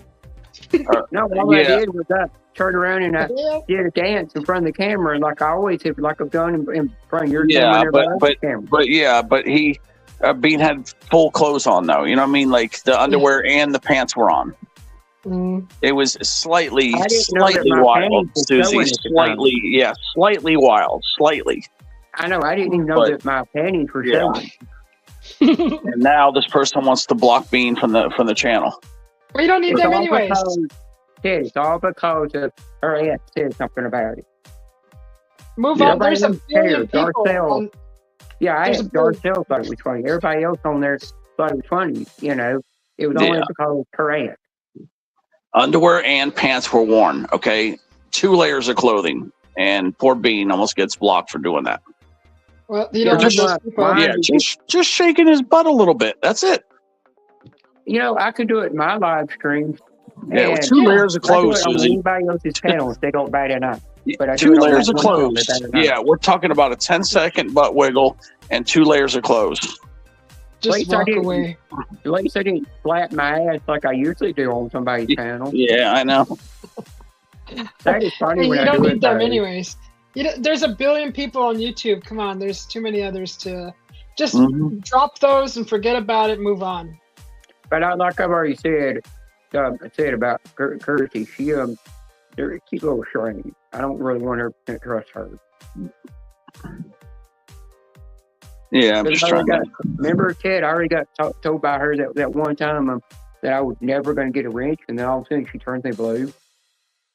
That's just weird. Yeah, I'm just trying to solve some drama from last night, Susie. That's all. Like, the best way is to walk away and just forget about it. Yeah, Forget about it.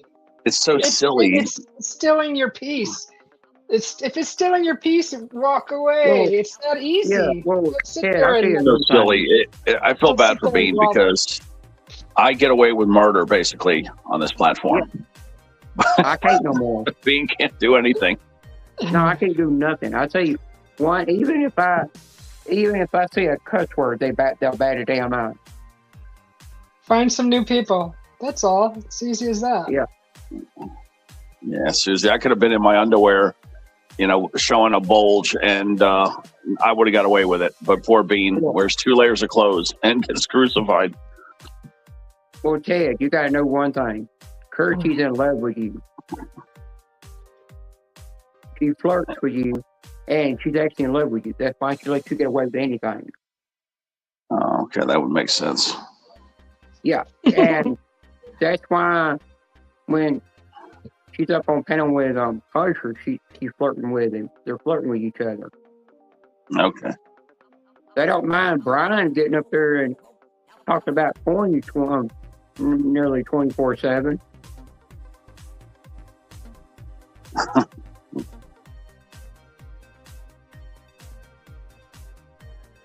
It's so hard to find neutral topics on this platform without offending somebody. You know what I mean? Like, it's so hard to find easy topics. You know what I mean? Like, without somebody getting upset.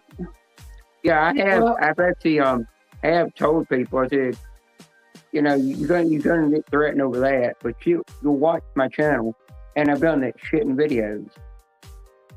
It don't make sense. Can't please everybody. Don't try to. Just move on. Yeah, it's hard finding neutral topics to talk about, though. I have to go to music and movies is what I have to do, Susie, to like keep everybody happy and not have it dirty. I have to bring up, movies and music. That's usually the best topic I have. Food. Food's a good one. Yeah, food I go to also. You're right. Food's probably the better. Awesome one. Yeah, food's probably the best one. To food. That's true. Yeah. Everybody has to eat, and it's just like sitting down with some good people and eating and sharing them. It can make food go dirty too. I've seen it happen. Oh yeah, I bet he can. That's Teddy though. Darn it, Teddy! To this day, I cannot on Thanksgiving or Christmas look at a damn turkey anymore. Darn it, Teddy! Yeah, we were looking up fetishes and stuff, and basically you should not see what I found. It's some nasty stuff. There's some crazy. There's a lot of crazy sick people out there. Is all I'm gonna say. Yeah, this is not that kind of channel. Last time when I only had 30 minutes to StreamYard left, so I went live for a pretty good long time to rip them a new one. What Brian said about a hot dog. No, I can't look at a hot dog anymore. I don't even want to buy them to eat. It just ruined it for me. Yeah. Man, it's crazy. It first started off, remember, with the pumpkin, then it went to the turkey, and no matter what I looked up, it was all crazy, sick people out there. Poor Susie, I know. Be careful what you attract. You're going to be attracting all those people the way you talk to them. Yeah, I know. It's just crazy. And then you complain? Don't complain. Well, it's because I don't expect to find it. I don't expect to find it, Susie, but you find it. There are people out there that are into anything. Well, yeah. But hey, you don't want to find it, but you do find it. Yeah, but hey, you got to know this. when you said that, when you googled up the thing about the Thanksgiving turkey, you even weirded Archie out with that damn thing, and everybody on their panel. Yeah. Arkansas freaked out. Oh, Susie, I don't think you know her, but yeah, she's funny. hey, wait, is he Scottish? Yeah. Stuart's from Scotland. Yep, Stuart. Well, I bet I think Vlad killed it from Scottish. He likes to fish and he likes to game. That's his name that I know him from. Stuart the fish whisperer. Stuart the fish whisperer. Yes, that's Stuart. Yeah, I've known Stuart for like 4 years. But I keep forgetting that because I recognize his face. I'm like, why do I know this guy? But I used to go to his fishing lives. Stuart the fish whisperer. Stuart the fish whisperer is how I know him because he was trying to tell me up here. And I was like trying to put 2 and 2 together, but I haven't talked to him in maybe 1.5 years, maybe, so that's why it took a while to put, the 2 and 2 together. Yeah. But now I remember Stuart. He's probably listening right now. Hey, Ted, you know Boo Boo? Yeah. I talk to her sometimes in the old Irish. I'm still here. I'm just watching the news. I'm trying to give you guys some info. Give me a minute. I thought you dropped down, but that's where I remember Stuart from. Now, Stuart the fish whisperer. I used to go to his lives. He was fishing on the pond. He would be in the boat fishing on the pond. I remember now. I remember all that, but I haven't really spoken to Stuart in probably 2 years. Yeah. Now you put 2 and 2 together. Yeah, I knew his face. I knew his voice. I just couldn't picture him, because I didn't see that name. But now I remember everything. What were you saying, Jenna? Go finish what you were saying. Now, Ted, where I want to go in Scotland, I want to go to the Highlands. I gotta go there and visit. It's pretty there. Yeah, well, they got the William Wallace statue there. Why don't they have enough statue of Sir Andrew de Moray that actually helped win the battle at Stirling Bridge, which was my ancestor. Aw, it's beautiful there. I've seen that. I've Googled that place and just looked around. Now, what does Scotland have to do there? Do they have like cable TV? I mean, do they have like everything like we have? Other than nature, they have nature. What are you talking about? I knew about that, but I didn't know if they had cable TV over there or not. Well, you got they do. Ted, they've got hairy cows over there too. They're the only ones with cows. They actually got long hair. They got all the open land. Do they got power there? Or do you need generators? I mean, it's very primitive there. They're modern, not good. But I'm a new kid. The day I win $1 billion off the lottery, I'm getting you a room in Edinburgh Castle where you stay in there for 2 years and see how you can stay in there at night. Oh my God! It's so haunted. Oh no, not the haunted. But they got freeways and everything. They got highways. They got traffic. They got everything that pretty much everybody else has. Yeah. Tell you. They got buses. I mean, they got bus systems. They got the cute villages. You gotta know, he'll be there on a windy day too. And you know what happens on windy days. I know where you're going with that, Jenna. I'm just gonna say you're gonna get high full of everything, from the men and the women. It's windy. I know they got good fishing, and I know they got good golf over there. Oh, they got good golf. That's where golf comes from. Yeah, I wish I was younger and rich. I'd be over there because, I was really good at golf. I would love it over there with the golf. Well, when I go over there, I'm going to go over there to that golf course. It's got Trump's sign on it, and I'm going to take a tinkle on it. I'm going to do like all the others do. Yeah, I think Scotland would be too quiet for me. I've become so urbanized now that I've lost my in touch with nature. I've lost that touch. And that's the medicine you need to heal. Yeah, and I haven't fished in 10 years. It's been that long since I've gone fishing. Go fishing. Take a couple days. Yeah, I let them go anyway. I don't ever keep any fish. I let all my fish go. But it's about getting out in nature and that peace, that serenity. That's what your soul needs. Mm-hmm. Even if you don't catch anything, you're out there in nature. You're looking at everything. You're observing nature, and it's just neat. Yeah, I've got like $500 of fishing equipment in the closet over there. Oh, see, you're already all prepared. Yeah, I got Shimano bait runners. I got Penn reels, rod reels, ugly sticks. There you go. Go through your pond water. A hook. 4 setups over there in that closet over there. Yeah. I have one pole that my hubby bought me. It comes in a little pack, and my kayak has a little mounting place for a pole. And I don't really like, if I'm really hungry, I'll go fish, and if I can catch one, I will eat it. But other than that, I will probably let it go too. It's neat. But I'm not like good at it. The only fish I will eat and consider eating, if I have a snook stamp, I'll keep a snook. The snook is the most tasty fish I've ever tasted, ever. Never heard of it.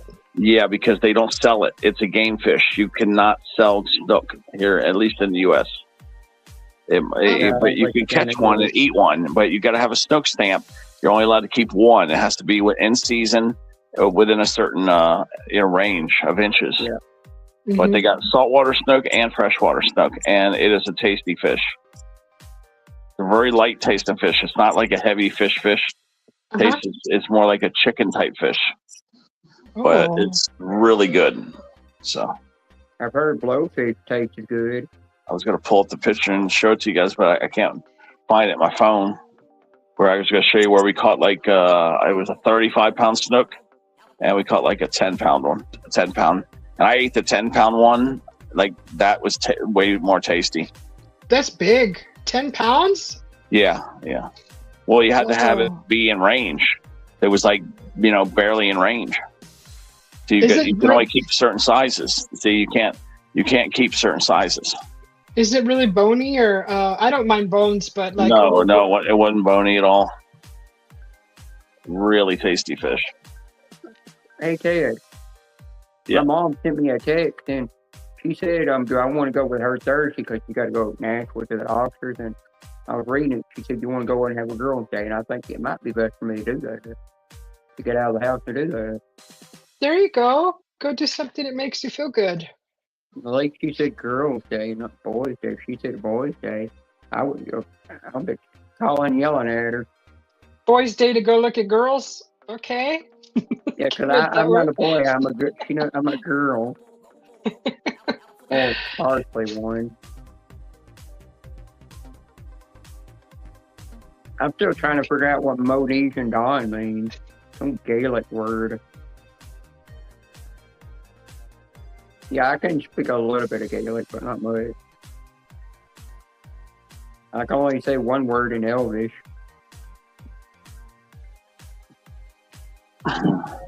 Oh my gosh, my hubby took me to Austria, and that place, I fell in love with it as soon as I got there. It was Austria?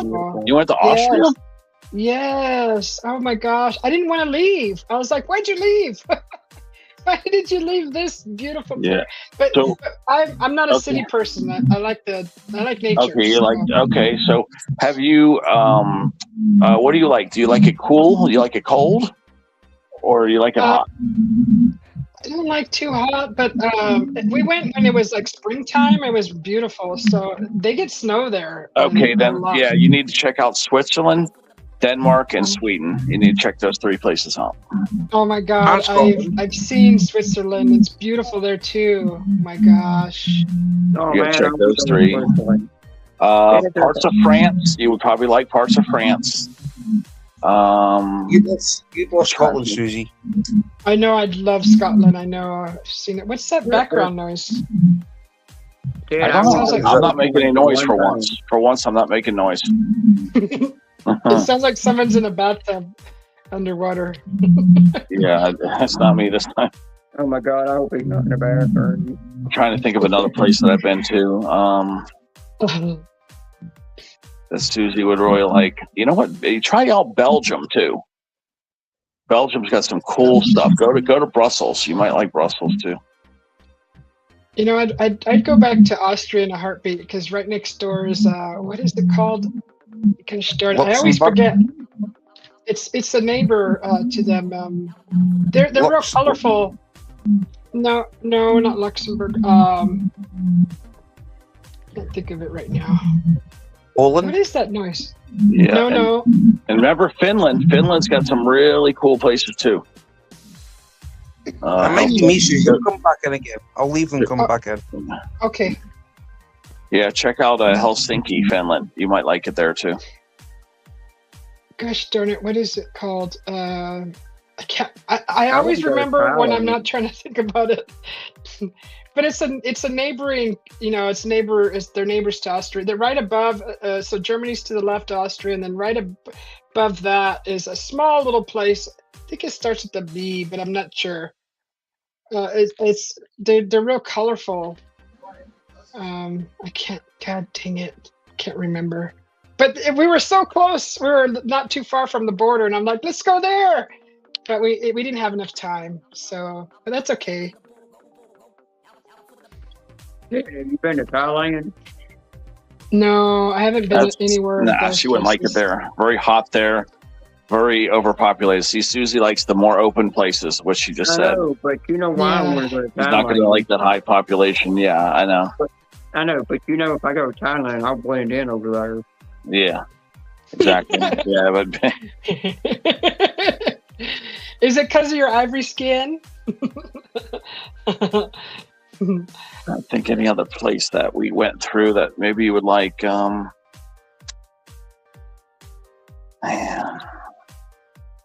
everywhere else is too hot.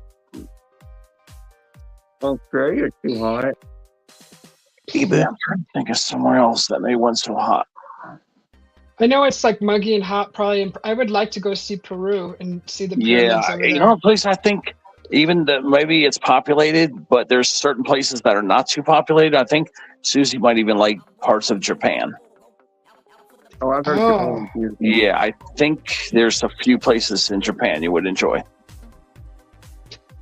Or Hong Kong. Nah, still pretty crowded there. It's a little. Hong Yeah, Kong's I like the countrysides. So even Vietnam has a lot of beautiful places. My cousin's living over there right now.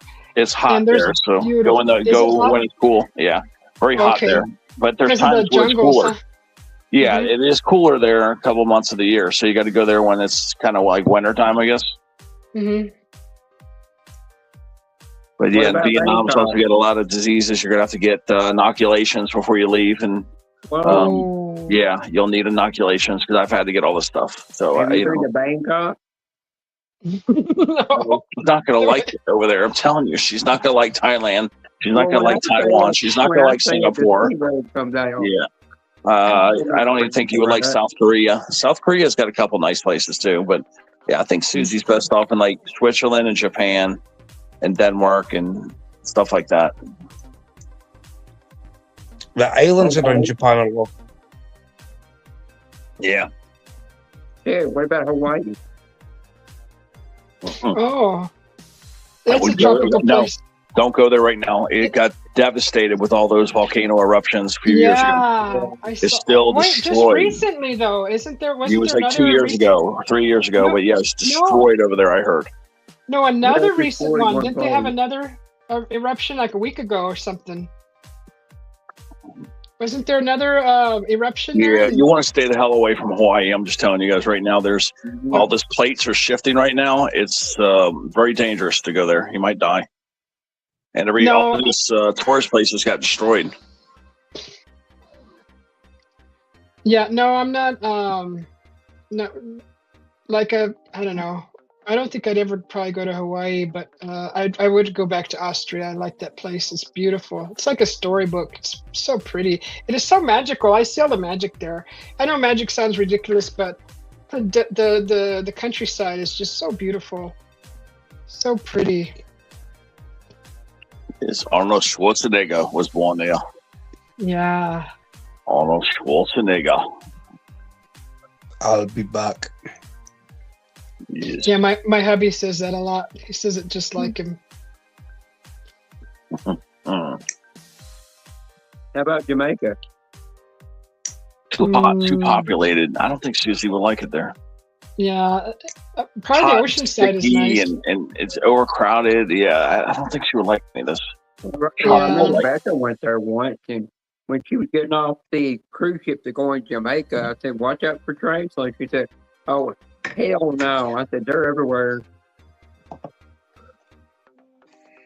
Now, if Susie didn't mind the cold, I've been hearing rave things about Alaska and Alaska cruises.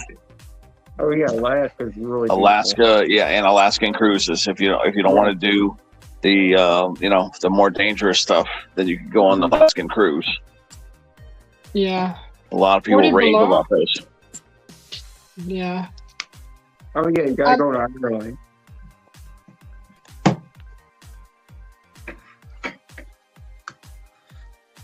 Now, Ted, if you go to France now, you gotta be careful. There's one section over there you don't want to go over there because that's where all the pretty rainbow people are at.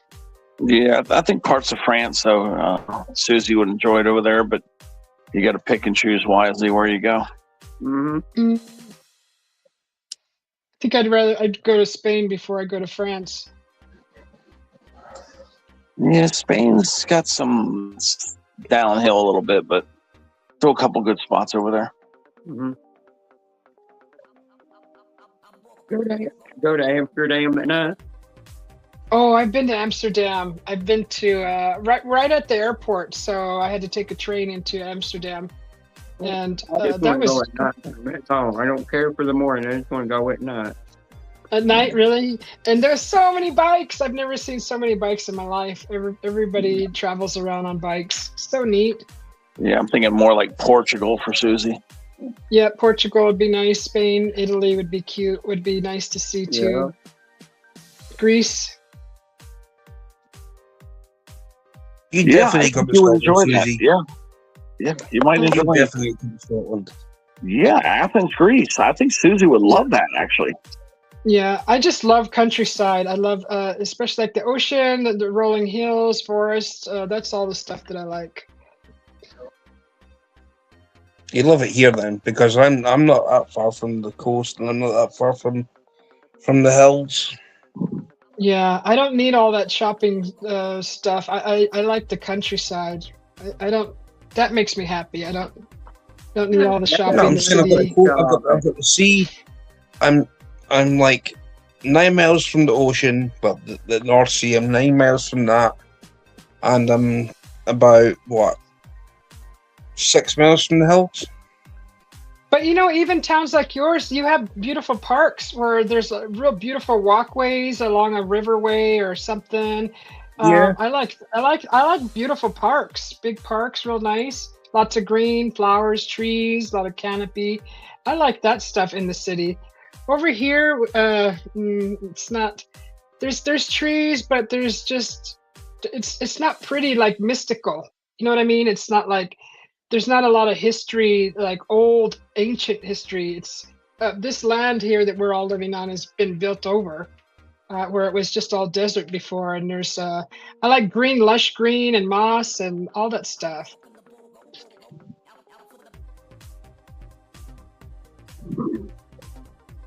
Yeah, it is rather nice here. Yeah, I like that stuff. I appreciate that stuff a lot.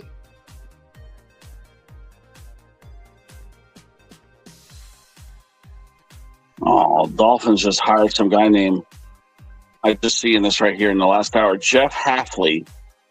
Oh, Dolphins are going to stink again. Oh, man, I don't think this guy's going to be any good. Am I right in saying that if I do fins up, does that help?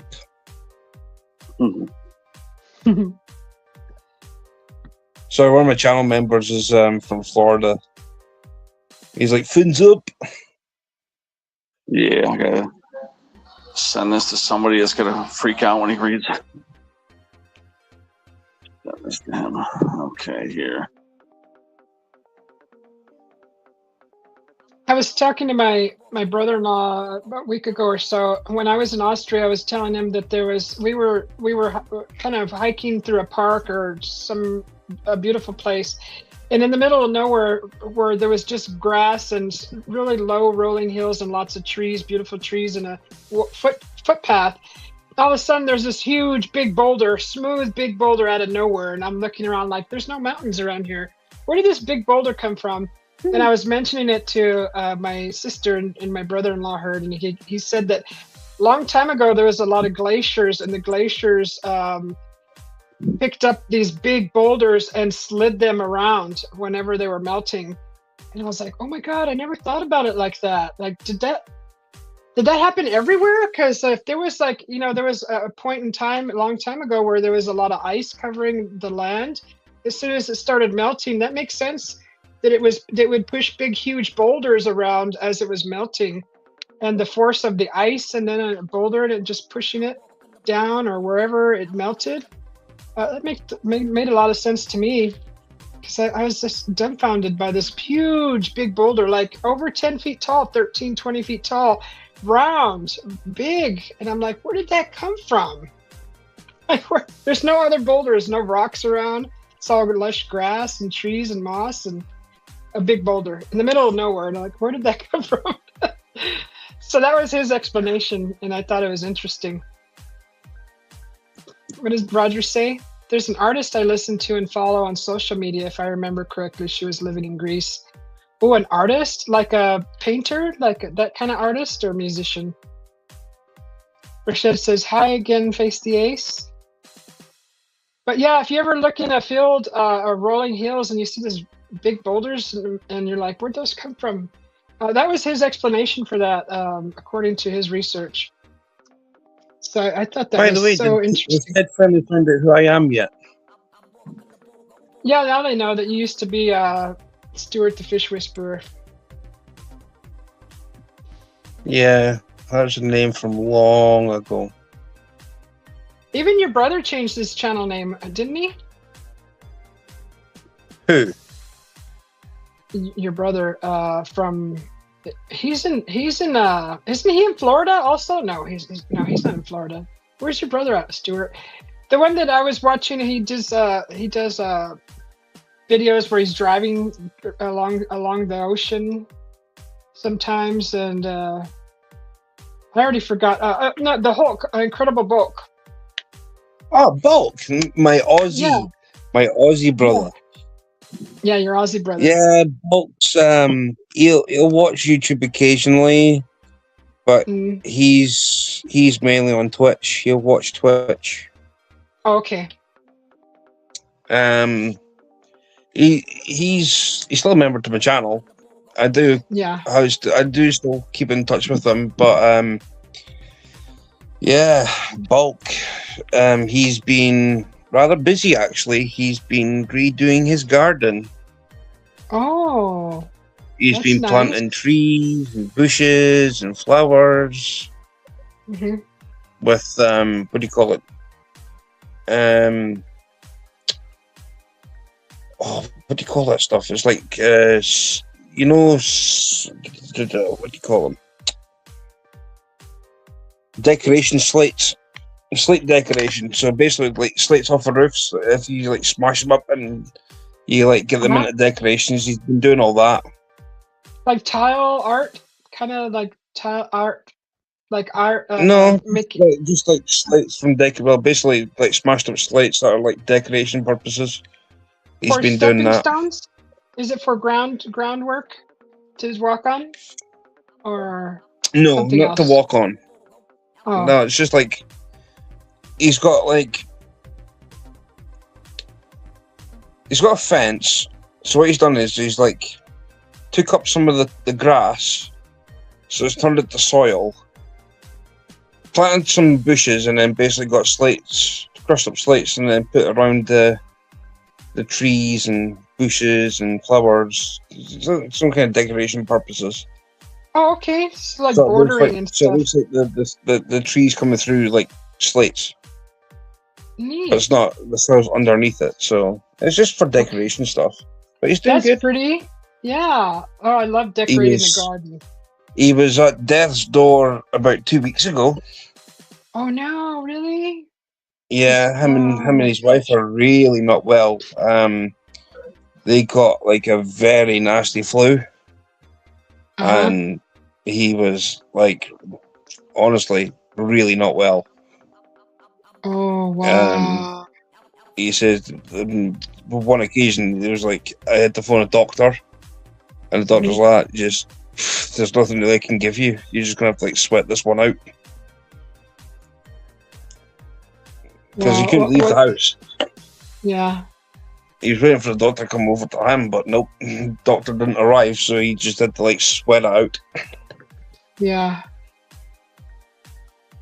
You're awful quiet, Jenna. Nice to meet you, by the way. Yeah, I'm quiet. Doing Hey, it. Ted. Yep. I think Oh, that's pretty. I don't know the term of what you call it though. That's what you wear in the front, right? Yep. You wear Yeah. that in the front over the kilt? That's in the front of it. Yep. Yeah, that's cool. But I don't know if it's right to wear with a pink plaid kilt just for girls. Just for us girls. What do you mean? You wear what you want. It's your style. Yep. I got my spun off. Well, my first one came off of eBay. That was a rabbit fur one. Now I've got a badger hack. I've got a badger hair one. Oh, cool. That's cool. I was at my auntie's funeral on the 5th of January, which was ironically the same day as Wendy's mum's memorial. So yeah, it was just January the 5th, just a bad day altogether. I got this when I went to the Renaissance Festival. So One day, yeah, it was and just, there's a teacher there. He used to be a college teacher. He built this huge castle. He lived on the left side of it, but he let you tour the right side of it. all right. I've never got to tour it because every time you want to tour it, you got to get the tickets the day that they open up the Renaissance Festival. It's hard to get a hold of them. It sells out so quick. But I went there with a friend, and he bought him his first kilt, and I turned around and said, you know, the best way to wear those kilts, the true way, to wear them without any pants. And he turned around and said, well, you going to hold my pants for me? And I said, nope. So he just walked around with the kilt on and his pants on. A true Scotsman will never reveal what's under his kilt. Nope. There's nothing under that kilt. Put it like this.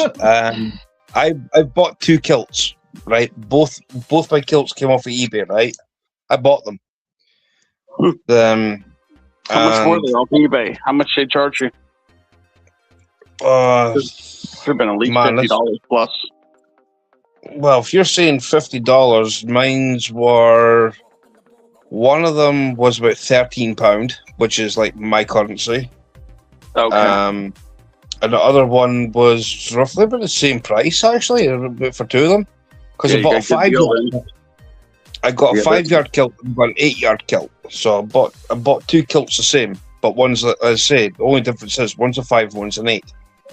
Okay. Yeah, the hand stitched ones are $50 plus, and they're good quality though. They're hand stitched. Well, the ones that I've got are not bad.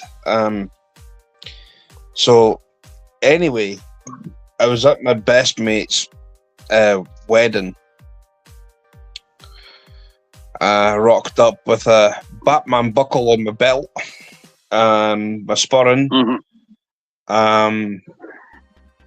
I was in a leather jacket. I was pretty dressed up to the nines, like, in my own way.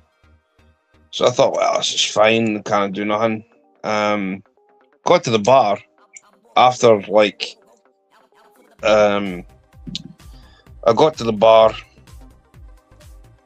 and I was with my old man, and I seen his best mate, who I classified as an uncle, and I seen his new girlfriend, and I went, I was standing there having a yap and whatever else, and then, like, there was a group of lassies sitting at a table, and they're like pure looking at me, and I'm thinking, well, here we go, right? Now, all I heard, my missus was already sitting at home, right? Not the one I'm with just now, my previous one before she passed away. mean, this whole group of lassies were around this table, and they kept looking at me. I was like, "Oh, here we go!"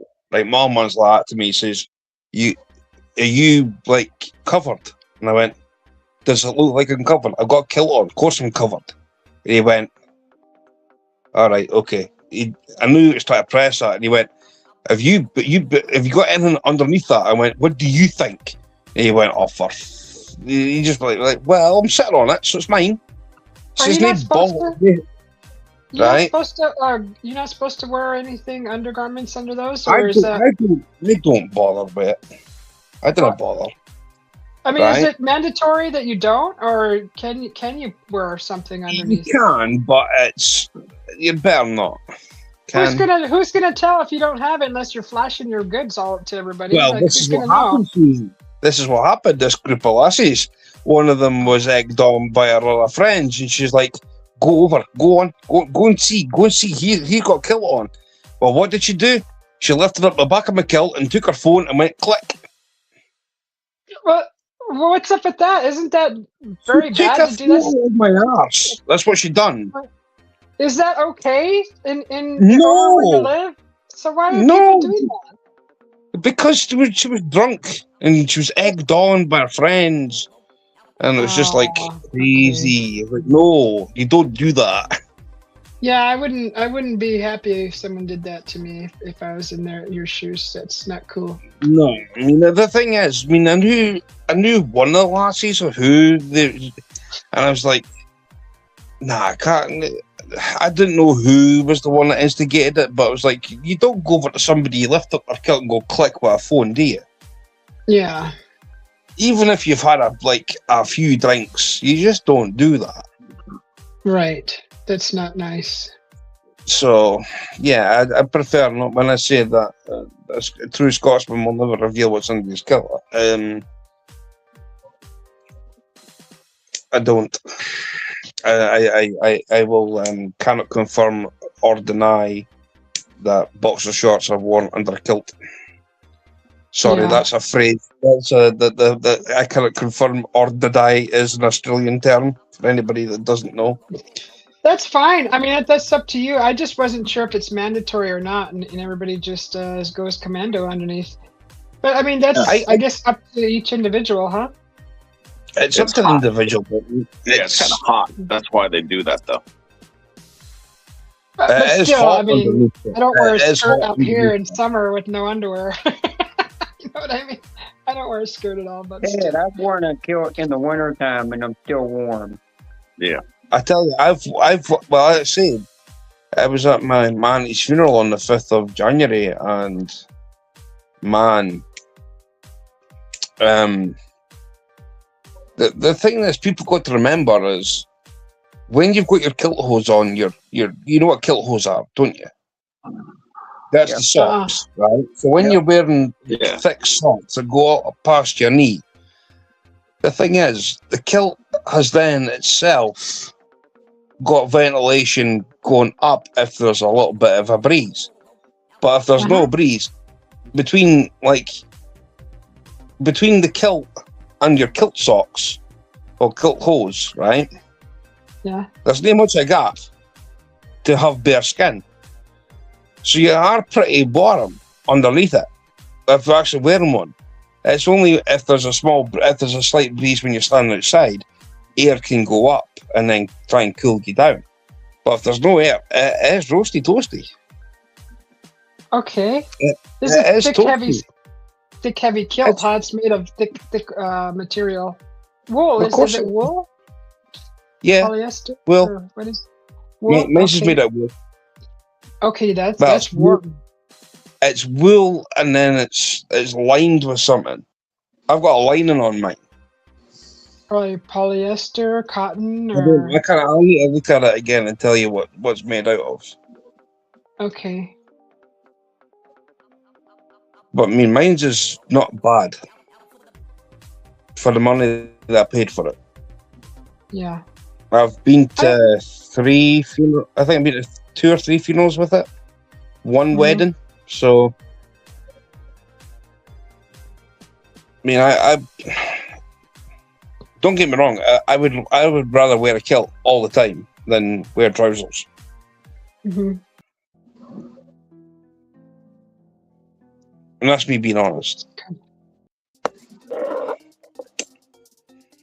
Because I'm gonna go make a cup of coffee real quick. I'm going off cam, but I'm still here. Trousers. The thing with trousers is, right. Yeah, I don't get my feelings. If you're sitting on like a different bunch of like, just say for instance, like you're out on a walk, so you sit on a wall. So then from sitting on a wall, you're sitting on a bench. Then you're out walking again, and then you've got to like sit on a post or something. So you're going through different things to sit on. Your trousers get put through like a multitude of different materials that are like non-durable for like, sitting on, and then your trousers fall apart. So if you sit with a kilt on, at least the kilt's not going to be like destroyed. You know what I mean? A kilt's more durable. Yeah. What's up, Mike? Mike, is it that Mike? The WTF Mike? Because I can't see the chat. Yeah. Yes, it's WTF, Mike. Mike. He's like, where's the fish, Mike? Where's the fish, Mike? Yep. WTF, where's the fish, Mike? He was ice fishing recently.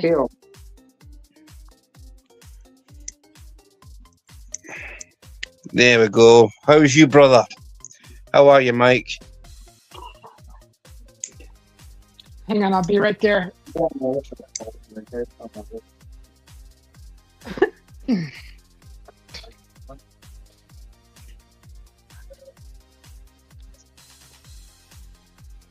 My cat's waiting for dinner and it's not even time yet. Silly. Your cat's waiting for dinner? Yeah, he's at the door staring at me. Okay, let's see. You don't just buy cat food. Mike? You don't just buy cat food for the cat.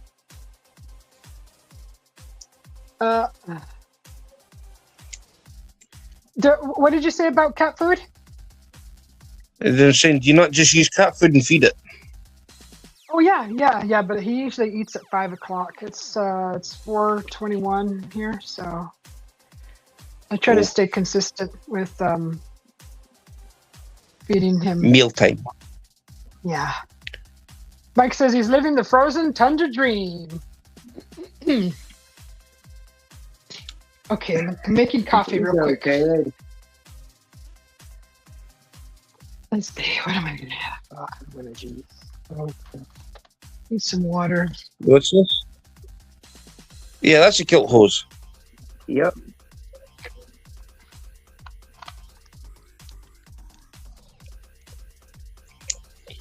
Well, the ones I've got, I try and use what do you call them? The little tassels they go with, the little thing I call garters or whatever. Yeah, garters. I bought my almonds garters for mine, and honestly, even the socks get falling down because my calves are like huge. Right, Yeah. honestly, my cat. See, I've got kilt hose on. Honestly, it makes my calves look massive. And he went, man, your calves are huge. I said, well, no wonder.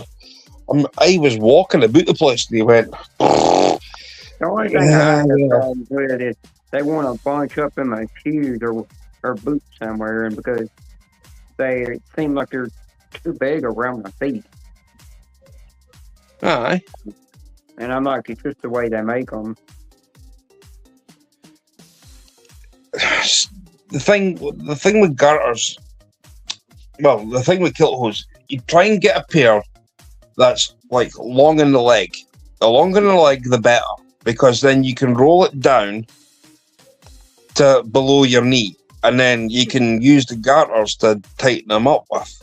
Yep.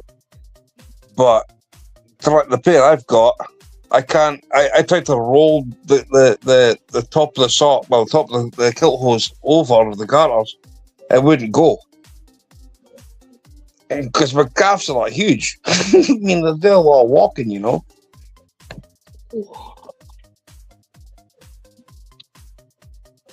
Pure muscle.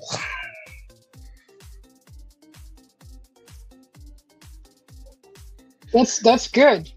I mean, it's good to have big calves. I used to have multiple. Honestly, I've got. I think there's a on my exercises. I think there's a thumbnail. I was like doing a thumbnail. And I was showing. Wendy took a photo of my calves, like a doggy bone on each one.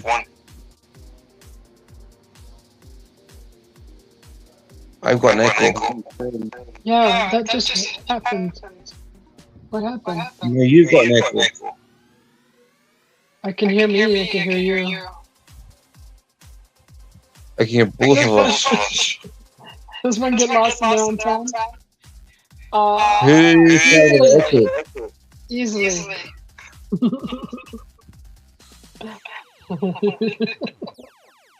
I got lost.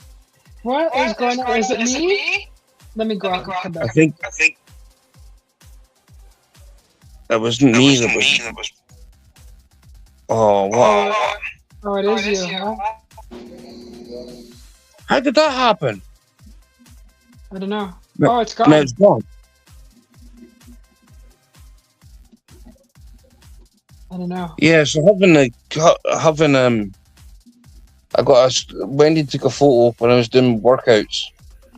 My calf's like a doggy bone on both calves, and the person that was like helping me train, he was like dead jealous, and he still is jealous of my calves. He says, "Man, I wish I had calves the size of you." He says they are massive, and I went, jealous much? And he went, yeah.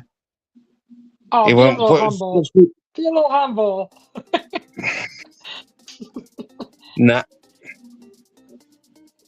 Honestly, I do a lot of like calf raises. Like if I'm like doing like that, like shoulder shrugs, I just like stand there and just like lift up both my calves.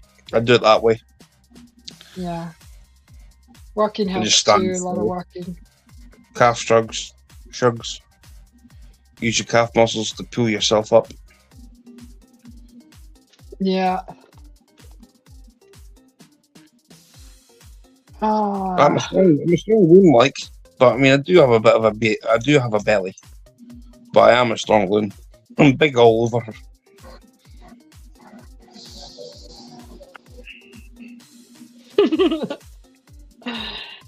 I don't do it on purpose. Yeah. What's recently this? I went to go and get some beets that a lady in the neighborhood app was giving away beets. She receives produce in a box delivered to her. They didn't want to use the beets that came, and so she gave them for free. And I said, I'll come get them. So I went out there, and what happened was I was supposed to turn a lot sooner than I did, and I overshot the street that I was supposed to turn on, and I ended up on the road that I was looking for, but way north of where I should have been. And so I was like, where is it? Where is it? My error. I was confused, and I was blaming it on a MapQuest. I was like, you shut up, Google. I'm all mad. Poor Susie. You be nice, mate. You be nice. He is nice. He's very nice. He likes giving me a hard time. We're not here to give to a hard time, though. We've already had the hard time part done. Yeah. He means well. He likes to joke I know around. he does. I'm just pulling his pisser. But yeah, I overshot the destination I went way out of the way. I don't know how that. Maybe because I was talking and I was, but I don't know. I was confused. It was my fault. Totally my fault, and I admit it.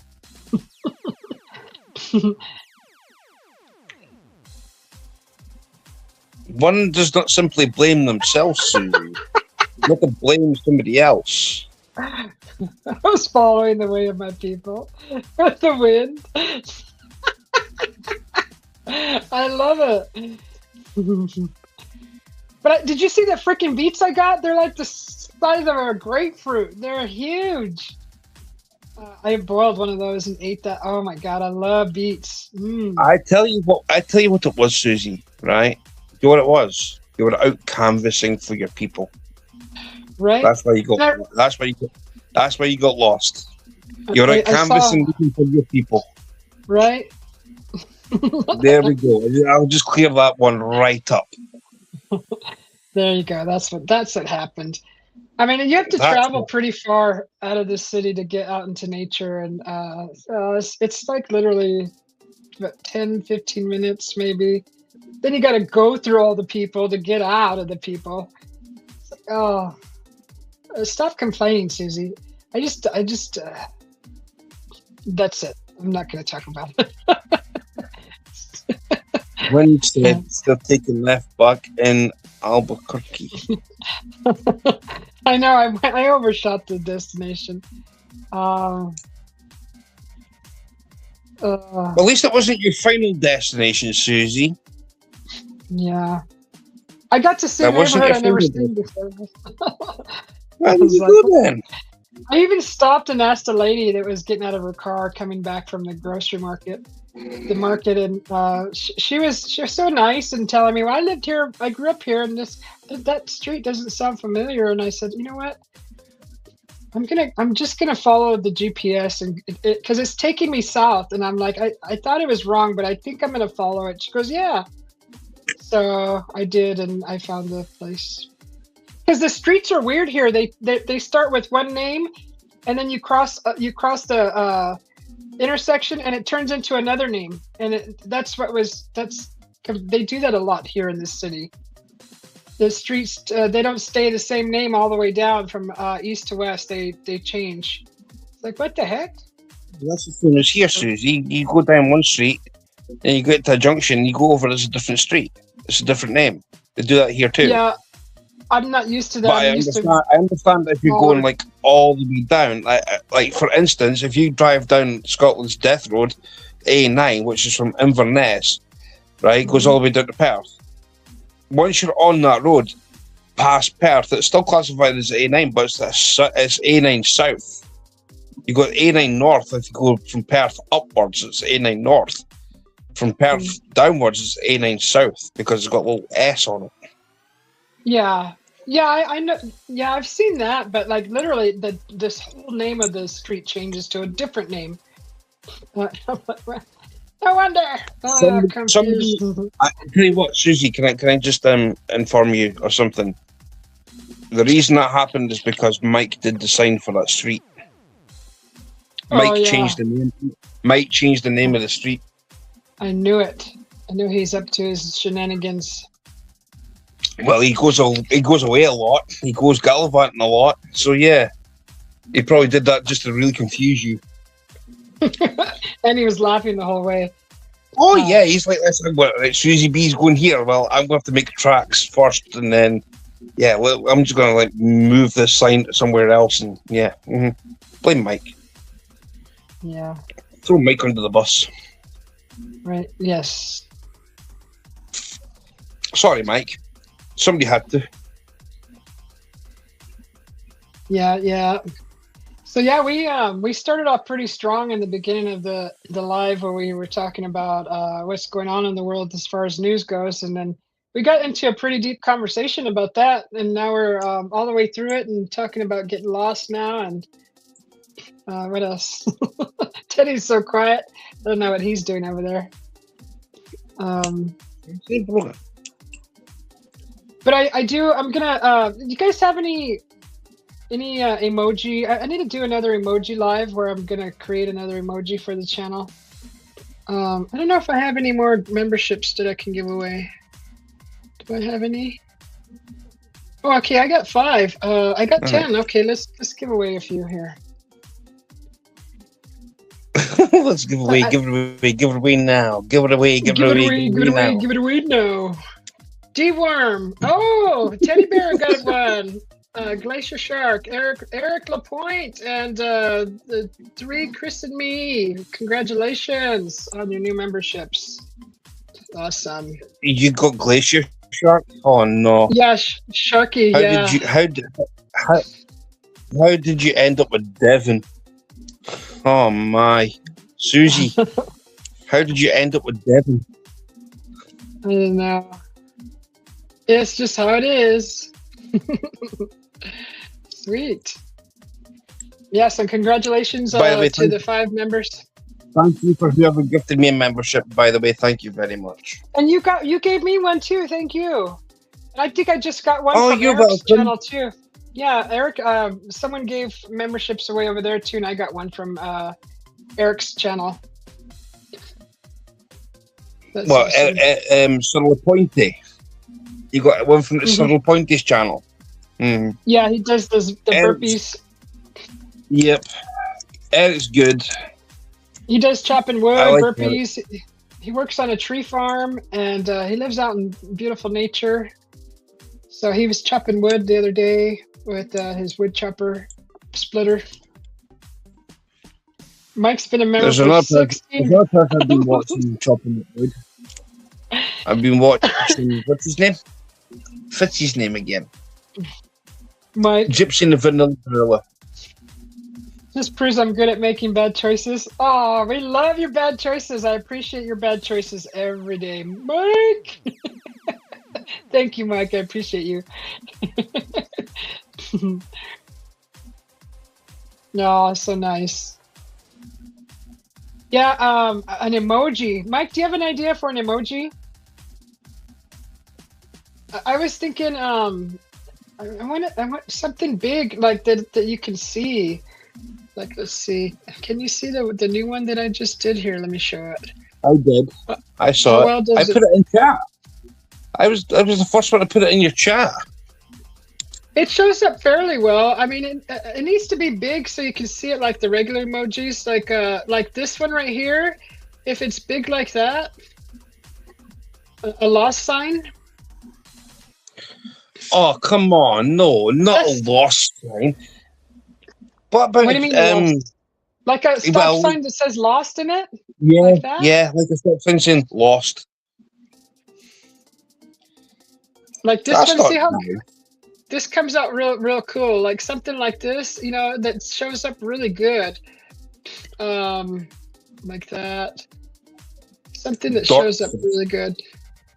The lost will come out good. I've already got the coffee. What about cake? Thanks. What about cake? A cake? Like a coffee cake? Yeah, like a cake. An actual cake. A big cake? A big slice of cake. A big slice of American pie. Susie's slice of American pie. Yeah, the Dorkfish one is nice too, yeah. So I want to replace this one because nobody really ever uses it. The peace sign. Maybe make it different. Or replace that one. I like this one that says let's eat. That one's pretty good. The moonshine still works pretty good. That big Kool-Aid moonshine one. See, I know Dorkfish and I know camel toe. Yeah, the camel toe one. And I know coffee one because I was in your live stream when you're actually doing that on your pad. See, I remember things, Susie. I could do a cat. I could do a bigger cat like my tiger cat and maybe a cartoon version of him.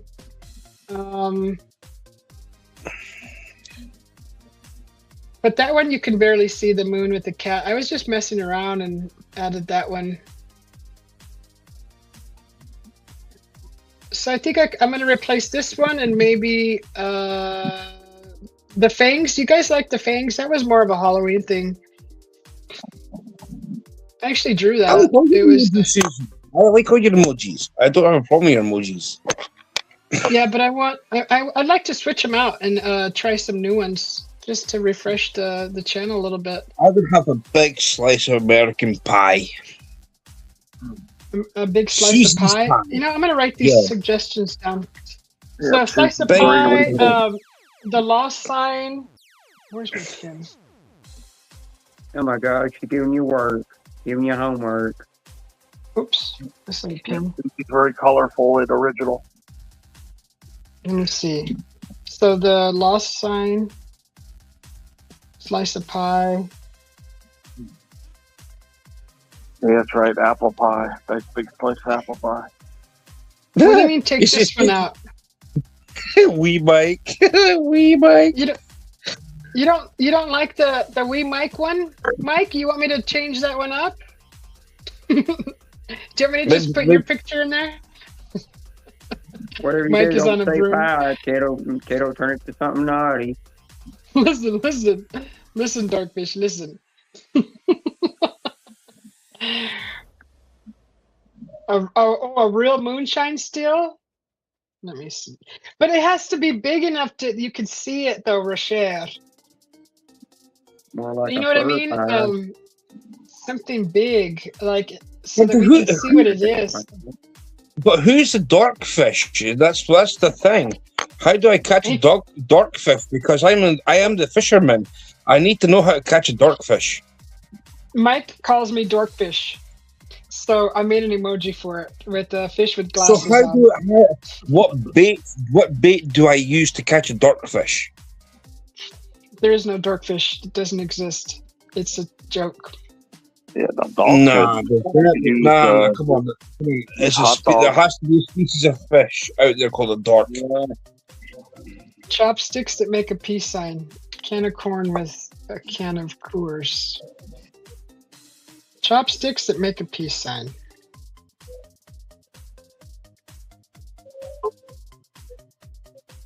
Use a corn dog. I was thinking more like a coffee scented bait for catching darkfish. You know, you get ground coffee. Once you're done with the ground coffee, what you do is, right, you get like a pack bait with like coffee, ground up coffee, and what you do is you just like throw it out somewhere and see if a darkfish is going to come along and grab a hold of it. How about just a corn dog? Something silly. Oh my god, just a corn dog. I'm gonna write that down. Slice corn of pie. With the face on it. Slice of pie, yeah, I got that. I got the slice of pie, the lost sign, chopsticks that make up a peace sign, moonshine steel, and a corn dog. What about a spade? Like you're out gardening. Gardening spade? Okay, gardening spade. Or because if you're out gardening, at least you can like do some gardening. Or a freshly like a baby plant that just popped up out of the soil. What about a daisy flower? A daisy flower. Yeah, daisy flower. Okay. I think is your daisies the same as ours though? Right, so basically what I say, put the corn dog on the hook and use the coffee ground as the pack bait around the corn and throw the whole thing out. Okay, I'm with you. Okay, catching a naughty fish. Okay. Daisy flower. A teddy bear on a bait hook. Yeah, big teddy bear. For a naughty teddy fish bait. Yeah, fish teddy bait. bear, a teddy bear with a chicken tender in his hand. On a hook with the chicken tender. Yeah. Sitting on a hook with the chicken tender. Yeah. We'll have to be able to see it though. Message from Karina. I wish they'd make the emojis a little bigger so you can see them actually to see the. All the ones that are big are the YouTube emojis, but the ones that come on your devices are small. You guys want to hear something funny?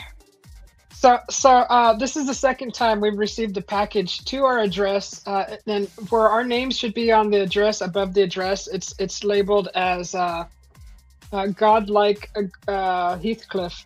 And the first package we got, we got a sweater and two sweaters, a sweater and a men's sweater and a women's kind of long sleeve like sweater, both mediums. Totally not something we would order. So we contacted Amazon and asked them, hey, is this a mistake or should we send this back? And they said, no, keep it. It could be part of something called, what did they call it? Some kind of scam where the companies send out products to where they can make fake reviews about their products to get more people to buy their products. So they believe it was something. There's a name for it. I can't think of it right now. But recently we got a second package, the same address to our address with the same name, Godlike Heathcliff, and they sent us what is that called? You know, Periscope. Is that what I want to say? So it's a little camera. It's a little camera at the end of this little tiny little tube-like thing that has a long wire that you can stick down drains and find your lost ring or whatever hole you want to stick it down. And anyways, they sent that, and the second one was a dildo.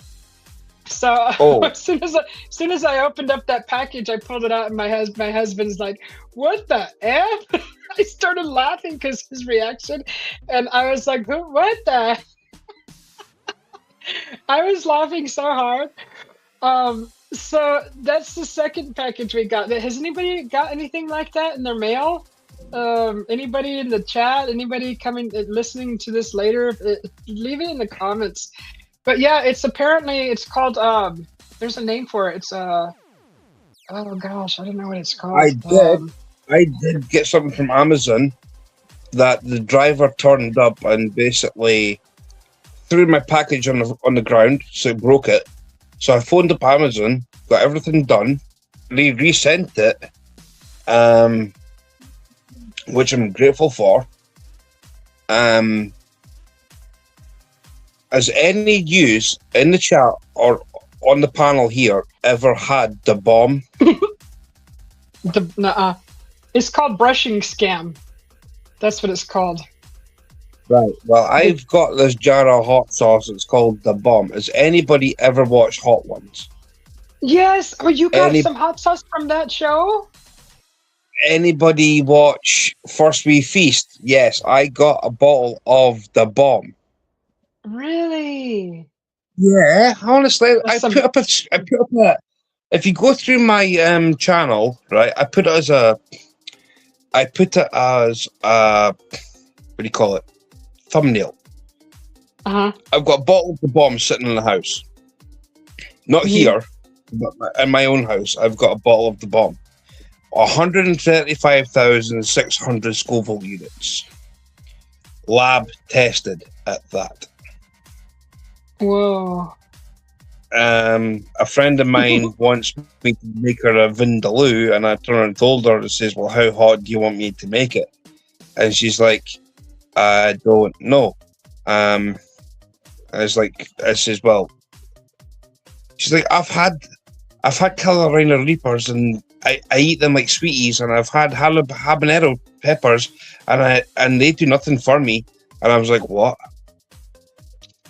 She says ghost peppers are like candy, and I was like, sitting here scratching my head, like, how on earth? She says, "I've got an asbestos stomach." Yeah, apparently. And she's like, I can't feel anything in my mouth. It says I've had really hot things in my mouth, and nothing's ever made me sweat. And I turn and said to her, says, "I tell you what I'll do. I will make you a curry." So I'm going to make her a vindaloo. I will put in, now the thing is, with this jar of hot sauce, 5 grams of it is 1 teaspoon. That's a serving. I'm going to put in 2 just to see how. I'm going to put 10 grams of this hot sauce because the thing is, it's got chipotle peppers in it. And for there's 23 grams or 4 ounces, right, in this bottle. If I take out 10 grams of this bottle and add it, so 2 teaspoonfuls, right, it's not much. I'm thinking, and adding some cayenne pepper to this curry, I'm going to try and make her like sweat. So that it's a hot that she can be accustomed to, but not really hurt her too much. The thing is, I've got a bet on with her. If I can make her sweat, then I have a gaming night with her. Oh, okay. Just don't try to hurt her. I mean, that's like She's the got the most horrible best thing to do. I turned to her and says, "How can you have an asbestos stomach?" She says, "Because I eat hot food all the time." And I was like, "It doesn't matter." She says, "You've given me a challenge. So if I fail this," I said to her, "says I'll have one more go." Right? And she's like, "Right." And I says, I don't want to like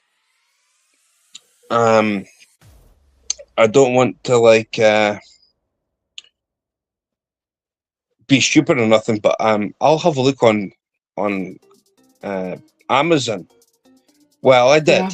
Yeah. I had a look on Amazon, and I found a bottle called Corruption, and this has got 12.5 million Scoville units. Yikes! That's like equivalent to battery acid. You know what happens to the stomach lining? It could fail, and the acids could get out, and that could really hurt somebody, possibly even take their life. I can't have the hottest I can go is a masala. That's the hottest I can go.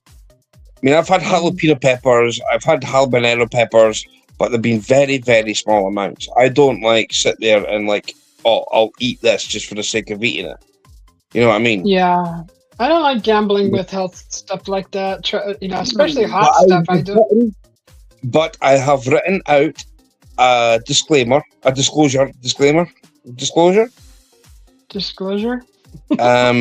written one out, and I gave her it, and she signed it, so it's not coming back on me.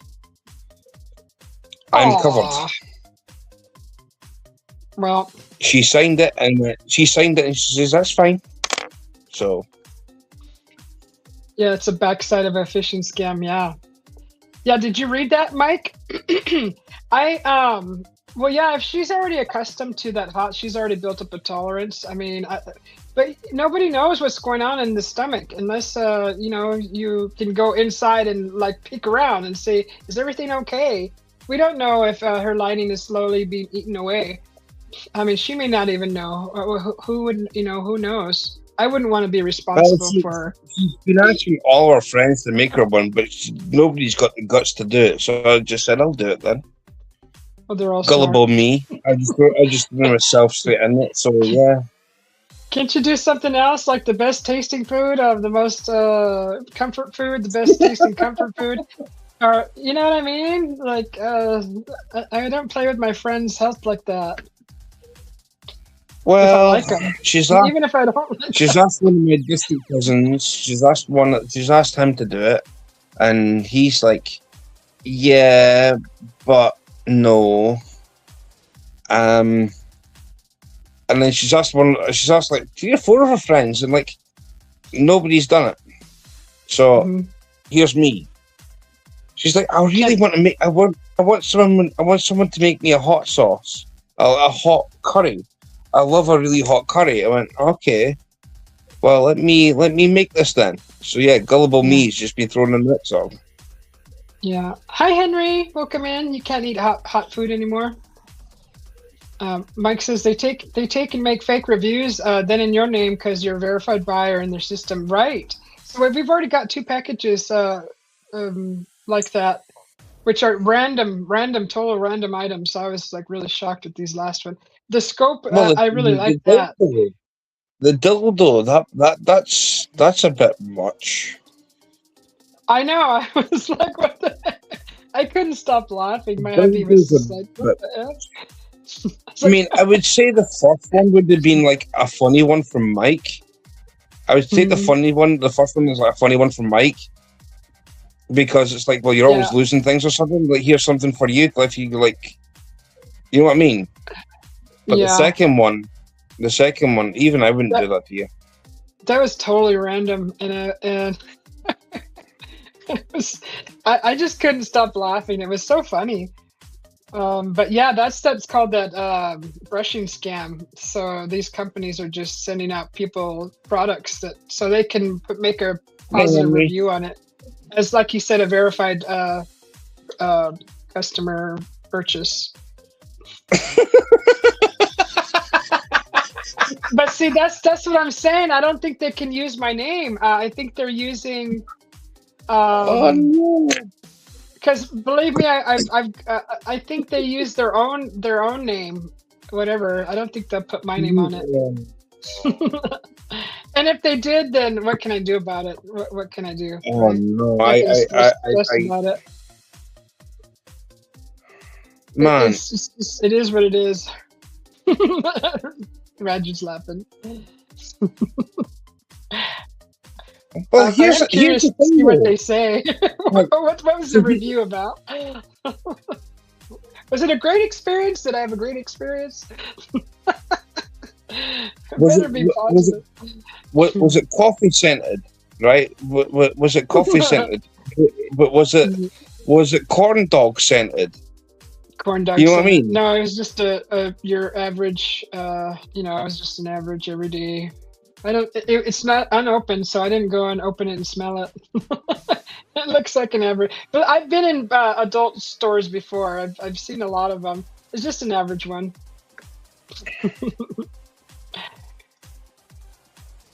What's the? I don't know. Hold on, Mike. I'll get that brand for you.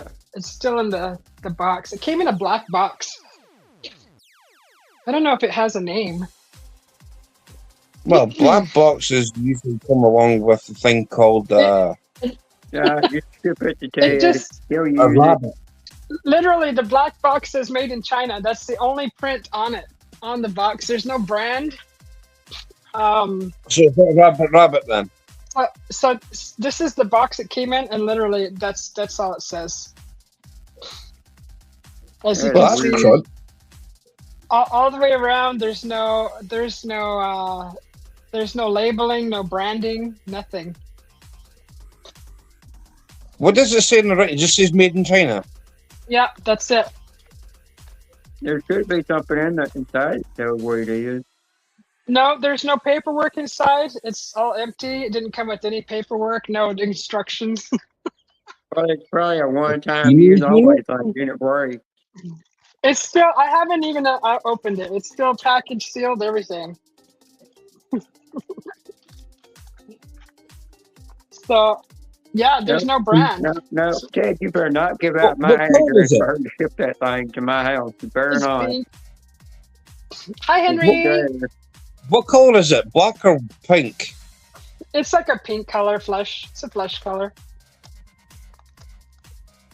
Well, if you're black, the package It would looks be bigger real. than that. It looks very realistic. It's the color, everything looks very realistic. Very, very realistic.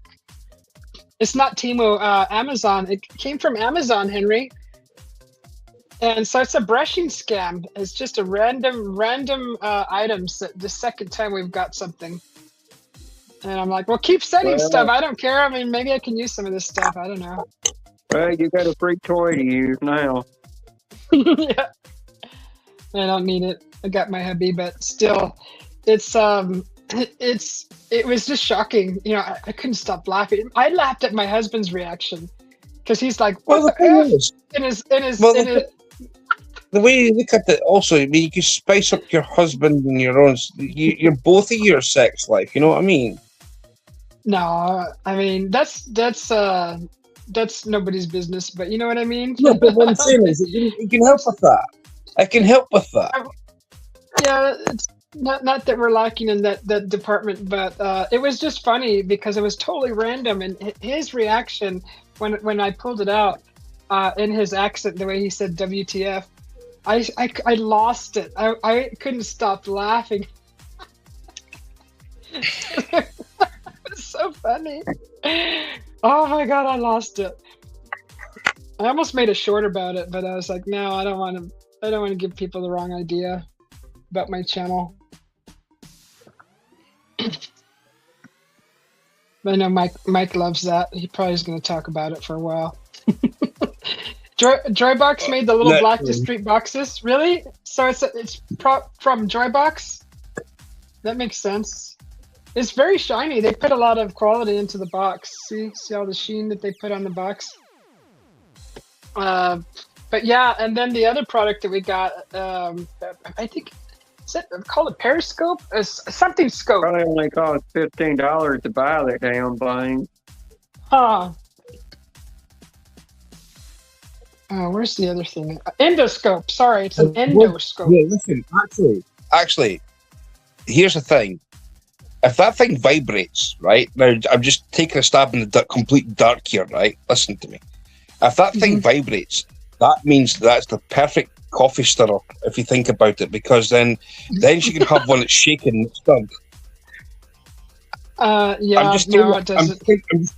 I'm throwing that one straight in there, just saying that. There you go. You can have a coffee that's shaking, not stirred. So this is the other product that they sent. It's an industrial endoscope. That's what we got. It's got an HD camera, LED lights too, wide angle, smart chip in it. So that's the other product that we got, and it's in a box like this. And it's pretty long. Hey, that dildo's not bad. I got worse than that in the mail. And they say that when you get a package that you're not sure who the sender is, never, ever scan the QR codes that are on the label, around the label, because that could be part of a scam also, and could just let them right into your accounts and things that you don't want people snooping around in.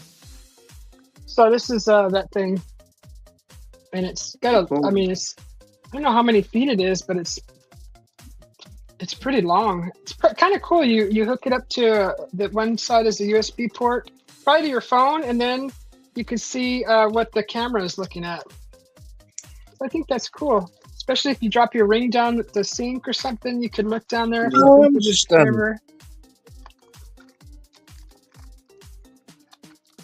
I was just thinking outside the box there, Susie. That's all.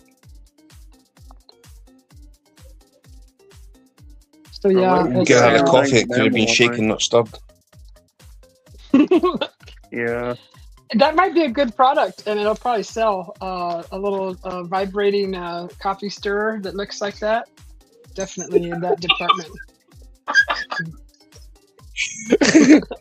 I'm telling you, people would buy that. Right through the night, yeah. Gag gift. It didn't make a great gag gift. Look for drain clogs. Right? That's good for looking for clogs and stuff. Yeah. I tell my hubby, stop throwing grease down the sink. He goes, "Oh, doesn't think anything will happen." It is. That's why I'm not showing. Into a gay channel. No, we're keeping it to a level where we shouldn't be offensive. Yeah, I kind of know the kid's head's off, but I don't know where it goes. But yeah, this had just happened to us recently, and I was like, that's just the first one. I was like, it was both of the clothing items were mediums. I'm like, that doesn't even fit either one of us. My hubby put on the sweater and it fitted real tight. I started laughing. But we ended up giving those away, and then this too came like a month later. The new items. I was like, what the heck is going on? So the first time we did it, a little investigation, and we found that it was a brushing scam. Because after contacting Amazon and saying, hey, we got this, and it's not addressed in our names to our address though, and then they gave us some information. So they said just to keep it, and don't worry about sending it back. Well, they don't want to use toy either. Yeah. Like I said, I haven't even opened it. Like I could probably sell it in a yard sale. I got a toy similar to that for 1 year from a girl that I was messing with. That was in New Orleans. And she gave me a male masturbator toy. I'm like, oh, sick son of a bitch. Is it like one of those flashlights? What the hell am I doing with that? Believe me, I know what all this stuff is. I'm not new at all this stuff. I was young once too, and I did a lot of exploring. But none of this stuff is new to me. It was just a shock to see that come in the mail because it's nothing that we would. Definitely not showing my treasure chest collection. Nope. Are you sure that's what the camera is for, Susie? It's kind of odd that they sent a camera with that toy. I know. I already thought about that, Rashad. Believe me, it took my mind in many avenues. Thinking about why would they send us? What is it called? There is a sign that I did see. There is a sign across here. You know, if you go around building sites, right? Mm-hmm. There is a sign across here called "Warning: Deep Excavation." Honestly, I kid you not, there's an actual sign across here that if you're on a building site and if you're digging like holes, if you're in a construction job, there is a sign called "Warning: Deep Excavations." Oh, okay. Yeah, this So would be yeah, good to, like, peek so yeah, into I'm your... thinking that toy and that camera put together. Yeah, somebody was trying to do some deep excavations on somebody. Right. It could make great educational videos. I'm sure. This is the fallopian tube. I was thinking this is what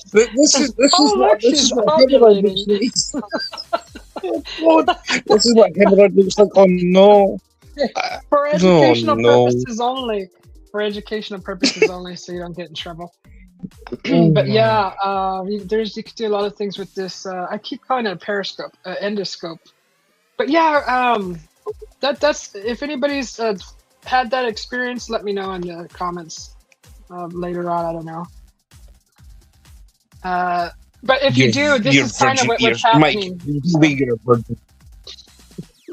So it's called a brushing stand, guys. So, Mike's lying to you. But he's like, Mike's lying to you, Susie. With this. No, she's a virgin. He's a virgin. Even try to say that he's a virgin like Maradona. Not Maradona. Madonna. You can stick that in your ear to see if you have any wax or a bug in there, or stick it up your nose and see if there's everything's okay. If there's not a penny lodged in there. If you have kids, you're like, oh. The only problem is, Susie, if Mike was to do that, it would go through one ear and out the other. There would be nothing in between. Like the flashlight in the cartoons. They do it in the ear, the light comes out the other side. Oh, yes. Sex education. Straight through. There's many possibilities that one can do with an endoscope. I wonder how. I wonder if it magnifies. I'm just waiting for Mike to come back or something. I'm waiting for Mike to come back or something since I said that. The possibilities are endless. How long is it? Oh my gosh, it's pretty long. I mean, I haven't measured the length, but I mean, you can stick it a good ways down a pipe. It sounds right. So look, see, this is how many times it's raveled around. I want to say it's an easy 5 feet at least, maybe 6 feet long, probably longer. 6 feet. It looks like a colonoscopy scope to me. Let me see if it says in this little booklet here that's not in English. Because I'm 6 feet. That's not long. Short press, please. 6 feet is the same length as me. Give or take a couple inches. Well, 3, 4. No, this is feet. This is definitely long. Does it say? Okay, hold on. Photo. Usually it tells you in the specs.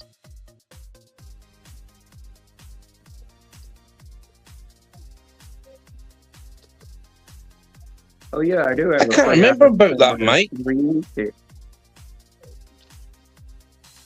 I want to unravel it. You have to unravel it. I can't. I've never had one of those. Okay, let's see. I'm gonna actually measure it and see how long this thing is. If you fall asleep over there, or unless you do another live stream. Hang on a second. I'm gonna check to see how long this is. I have to put it down on the ground and literally measure it. It's pretty long. I mean, I think a plumber would utilize this very well. Okay, wow. Holy cow! That's over. Shoot, that's got to be over 6 feet easy. Let me see. Roger, that's what I said.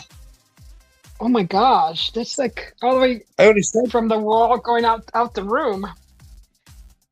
Let me see. Oh my goodness. That is deep excavations. How many hemorrhoids does that check out like? Oh, maybe 10 feet. I'm thinking maybe longer. Holy cow. 1, 2, 3, 4, 5, 6, 7. Gee, she's over here measuring things. I thought women didn't care how big it was. 14, 15, 16, 17 feet. And it's not all the way stretched out. Maybe 20 feet. Easy. Dang. Wow. So that you can go and find a snake then. Yep. Well, you can stick it down a cave. Definitely. What it looks like. That's pretty long. Jeez, I didn't think it was that. I thought it was like 6, 7 feet. And heck no, it's longer than that. See, now I gotta ravel it all back up again. Roll it all up. Right. Anyway, guys, I'm going to bounce off of here. Okay. Thanks for coming up and hanging out with us. My phone's being charged. I need to go. Okay. Oh, you're welcome, Susie. Thank you for having me. Yes, it's a pleasure. I'll see you all again at some point. All right. Just send it to Mike down no there. problem. Bye-bye. Now you guys are getting gross. That's gross. Okay, yeah. Okay, guys. All right. Just simmer down. Bye, Stuart. Hey, Stats. How you doing? Bye-bye. And hi, Wendy. There. Love to Wendy. Okay. So I will give you love to Wendy because, like I say, she's in the living room. I'm at my Aunt Uncle's place at the moment, so. Oh, okay, okay. We're kind of on holiday. Nice. Which is nice. That's good. See, now I gotta roll this. It's a different break altogether. It's like spending time with family, which I've not done for a long time. So. Yeah. Hello, that sweetheart. You're right, Mike. Stats just popped in. Welcome in. Good to see you. How you doing? Yeah. So that's what's going on, awesome. Guys. If you receive something in the mail and you don't know who the sender is, but it's your address, and ours is from Amazon. So if it happens to be some, see if I get Amazon, something. See if we. That's just our Susie, explanation. If I get anything from Amazon, do I want to do? I'm going to email you and just say, "Did this come from you?" Okay, I'll make sure I answer honestly. Okay, I'll make sure I answer.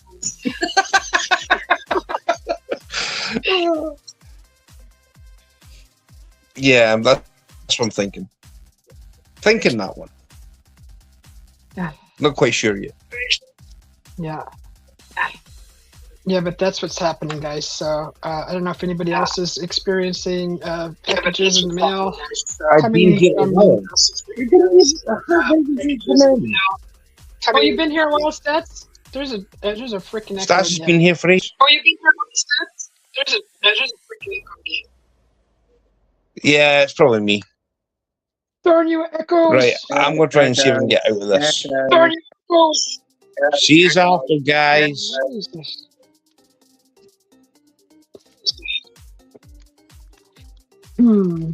Okay, guys. How did I do this? Okay. Push the button. Push the X. Hey, wake up over there. Push the X. Wake up over there. Yeah, but the thing is, though, I've shared it to my channel and trying to get out of it. Oh. No. Oh. Do I have to close it down for him to close down Mike?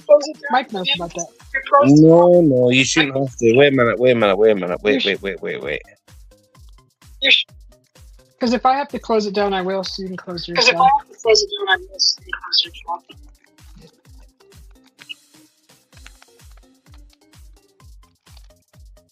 And then I'll reopen a new line. We'll go gardening. Let's go gardening. Woo! I look on Fish a Lot. He's my bad. I'm still looking for it. Do you want me to kick you out, Stuart? Would that help? I don't know. It just says like. How do I do it? Oh, I got no idea. Oh, he's just to unlink it. That's what I'm trying. That's what I'm trying to do, Mike. I'm trying to unlink it. Yes, sir. Gotcha. Yes, sir. Oh. Gotcha. Remove. Edit.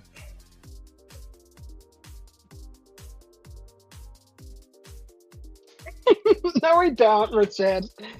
We don't need to tell me how to use it. We don't need to tell me how to use it. Not that I don't want Kathy. I'm not saying that. I'm just saying I don't need help in that department. We could. Susie's not letting me unlink this. I don't know why. We could wait for the battery. All I know how to do it is kick from studio. I don't know. Take remove you. Take remove you. I can't remember. Take your time and try to find how to sign out or whatever. Oh man, this is the only part I cannot remember.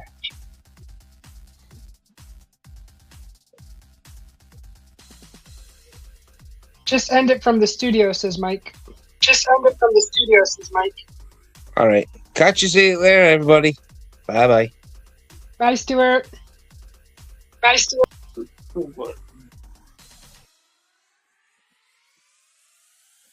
All right. Yeah, so that was that's what's going on if you get packages sent to your home and you're like, what? Especially when it said God like Heathcliff. So God was one word and then it had a hyphen and then it said like and then hyphen Heathcliff, like the cat Heathcliff. And I'm like, what the heck? Is that code word for something? And we're all looking it up and Googling it, and we're like, what's going on? What's this? The mystery. But that's what happened. That was the result of through Amazon. That was what they were able to help out with. And looks like Rashad is summoning Miss Kathy. But yeah, that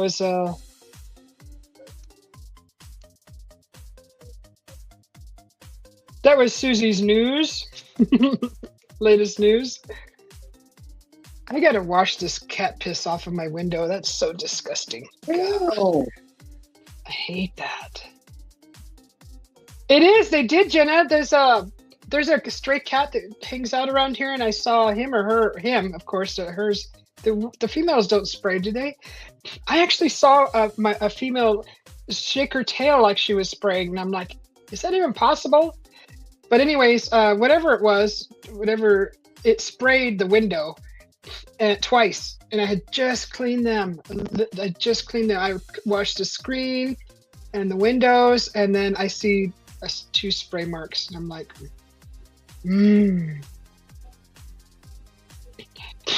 Mike's like, what the F? Yes. Do you guys want to see? Do you not believe? You want to see the spray mark, what that looks like? Oh my God. I'll show you. Look. You see that?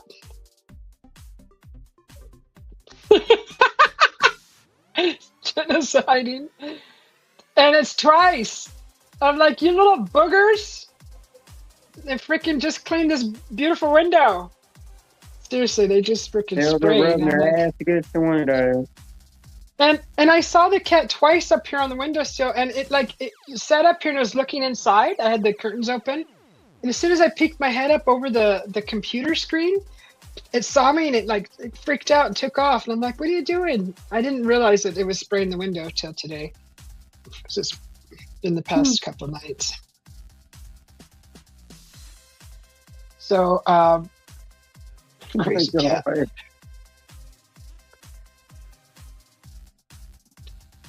It's definitely from the black box that I got.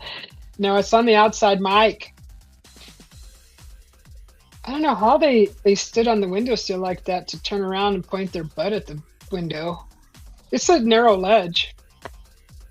Little yoga masters, little ninjas.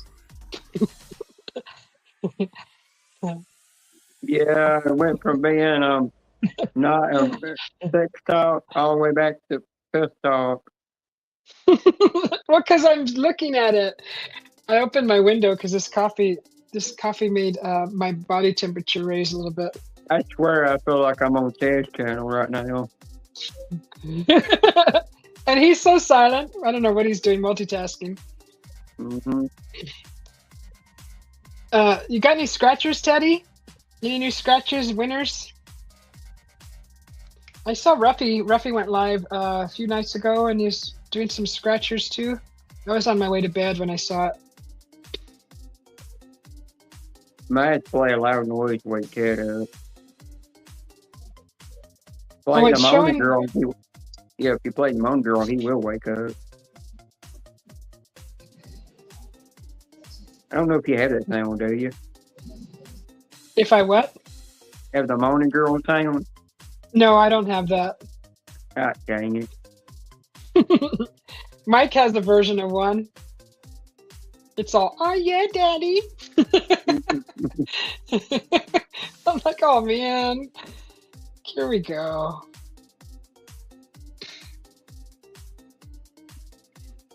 Are you doing all the? Are you still? Because I'm seeing up here on the platform, Stuart. I see your channel here still. So I guess, is it still going to be playing until I close mine down? Well, you know he can end his own live.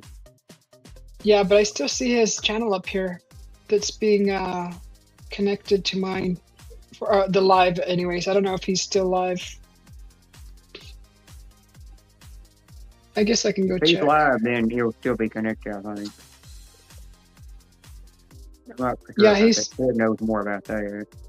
I think he's still live over there. I don't know if it'll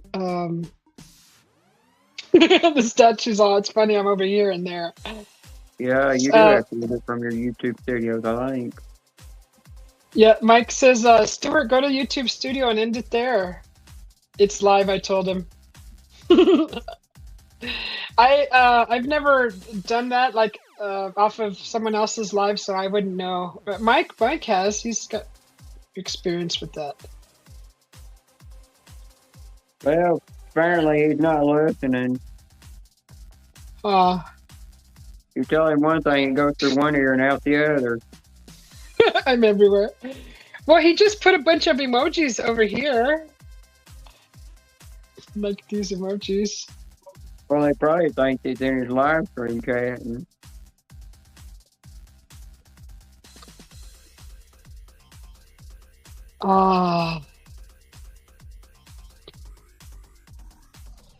Yeah, that was crazy getting those packages. Just random. Well, There was I hate to leave you hanging, but I got to get off here and. go That's okay, change Jenna. Yeah, I got to go change my medicated patch out. Okay. Well, thanks for hanging out with us. It's good to see you. And go on You your too. little your date with your mom. I Have will. fun. All right, bye. Okay, Yep. bye-bye.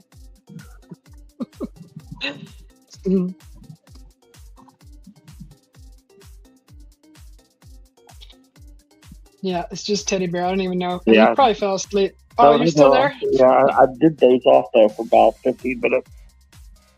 You fell asleep. Yeah. I think it was somebody just told a story. It might have been Stuart. It was either Stuart or Bede, but somebody told a story and I just dozed off. Oh, okay. Like 15 minutes. Oh, Gate Yeah, I Smasher. didn't sleep last night good because they were revving some engines when I had the window open.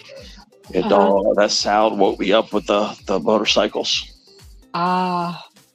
Someone's having a ham and navy bean soup and biscuits. Biscuits. Mm. Yeah, so like Hell's Angels rolled through the neighborhood. That sounds like a nice cold weather meal. Mm-hmm.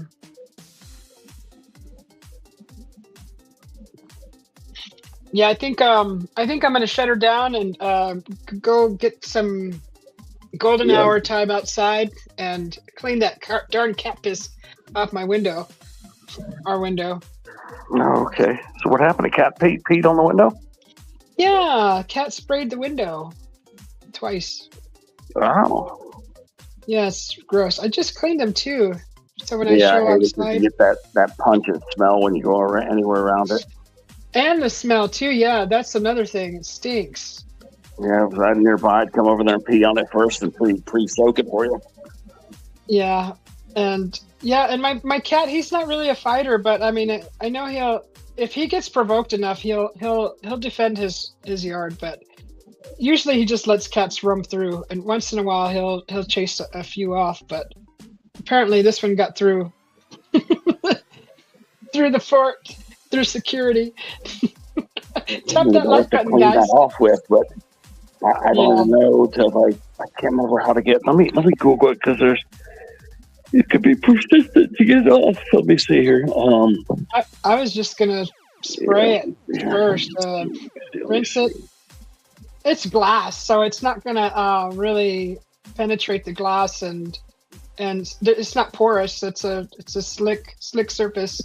I think it'll just fall right off. And I'm gonna do maybe a little fine What is the best way to remove cat spray off your window? Okay, you found one? Thank you, Stats, for posting that. I appreciate it. Clorox. They got actually Clorox urine remover. I didn't even know they had that. Yeah. I didn't even know they had that. I got bleach. Yeah, okay, here's what it says here. It says, to remove cat spray from the window, first use a black light to find all the spots. Well, you ain't got that, probably. You don't have a black light. Yeah, do you have one? Yeah, I find scorpions with it. Okay, yeah, it says use the black light to find all the spots. Then clean thoroughly with a enzymatic mixture of vinegar, water, and baking soda to neutralize the odor, ensuring saturation, allowing it to dry. And finally, consider deterrents like citrus or pheromones to prevent remarking. Man, I didn't know. To prevent remarking. Yeah. Okay. So they don't do it again. Baking soda, vinegar, and yeah, let me look here. It says mixture of vinegar, water, and baking soda. Okay. After you clean it, correct? No, that's actually to clean it. Okay, I got that. I got all that stuff. Good. Vinegar, baking soda. Yeah, if you mix that little concoction, that's gonna make a foam. Yeah, baking soda, not baking powder. Baking soda. Yeah, it's gonna make a foam. Yeah, the vinegar and water. Okay. Yeah, I knew it was pretty persistent. CSI cat pee removal. We're all at this link as just doing YouTube. Yeah, because it's actually very strong. That's why. Yeah. Okay. Yeah. Thank you. Thank you for looking that up. But baking soda, vinegar, and water. Yeah, that's the best because I remember I tried to clean it and I couldn't get rid of that stink. It wouldn't go away. Oh. That's why I looked it up for you because it's way more persistent than you think. Like, I mean, you could go up there with like maybe Fantastic and maybe it works, but I know whatever I did, it didn't work with just one treatment. I had to like go clean it 2 or 3 times. Okay. That makes sense. Because it's probably dried on too. But it's very potent. It's very it's almost like concentrated. Mm. You know, the urine's almost concentrated. It's a very, I don't know. It was kind of like, I remember it being, like thick. Yeah, like, I wonder if it's got oil in it at all. Yeah, something like that. That's why you can't just go and clean it. Because I remember trying to do it and it just wouldn't come off. Yeah, I'm just looking at it. Yeah. I don't like it. I'm gonna go clean it.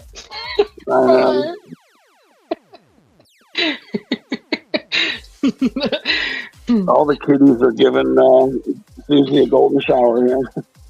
That's one balls of cat. I'm telling you. While I'm sitting right here, that little sucker. Yeah. I'm gonna set up some booby traps. Yeah, let me know how it works. I mean, I've never tried the concoction. I remember I used Fantastic. Fantastico. Yeah, Fantastic and 2 other things, and it still had a little bit of a stink. You know, even when I finished cleaning. So I knew there was some way to put something else on there to get rid of it. I've always just used Lysol. Lysol is like the only thing I've ever used for cleaning. Lysol, only because I've grown up using Lysol. But I like that vinegar and baking soda and water because it'll pull all of that stuff right off with the foam. Plus, I like it. Science, it's like science. Yep, Susie's so desirable. All the cats want to mark the house.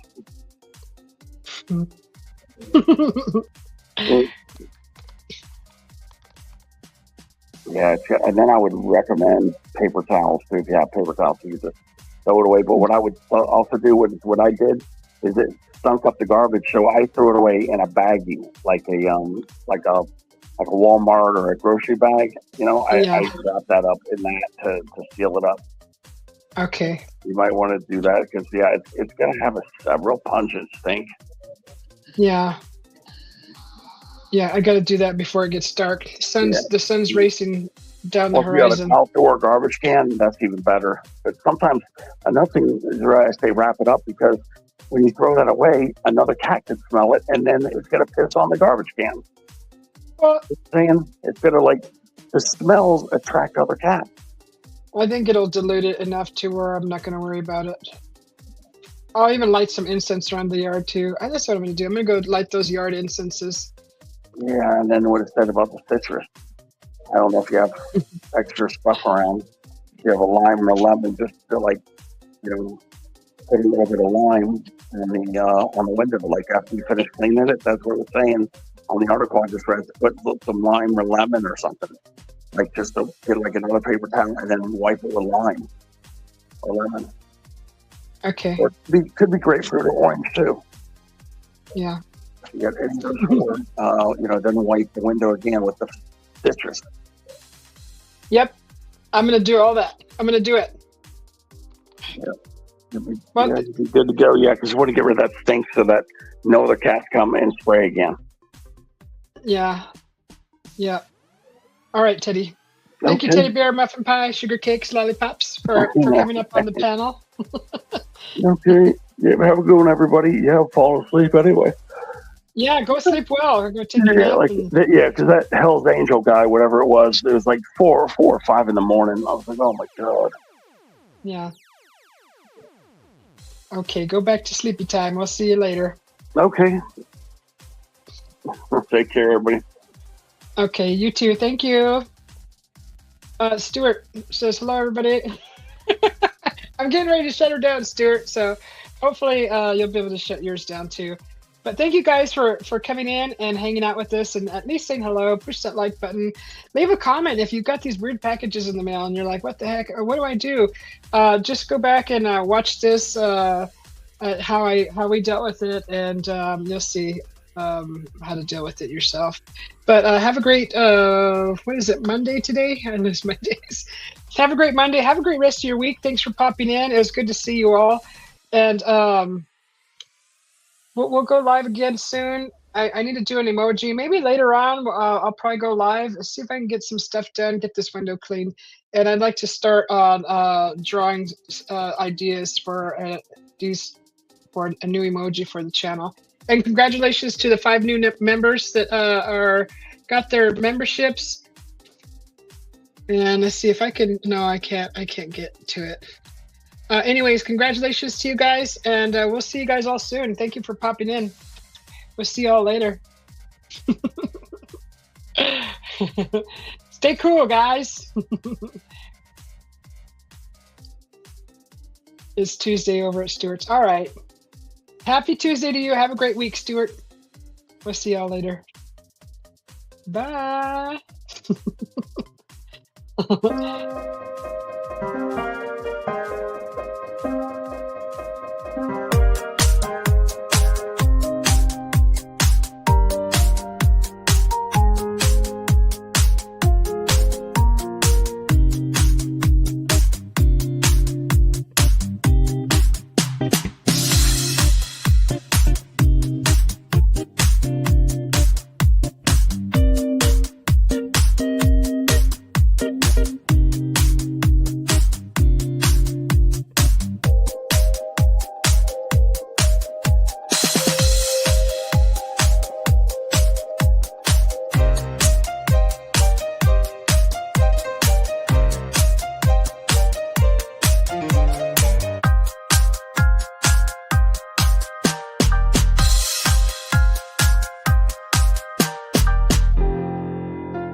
to the Susie B channel.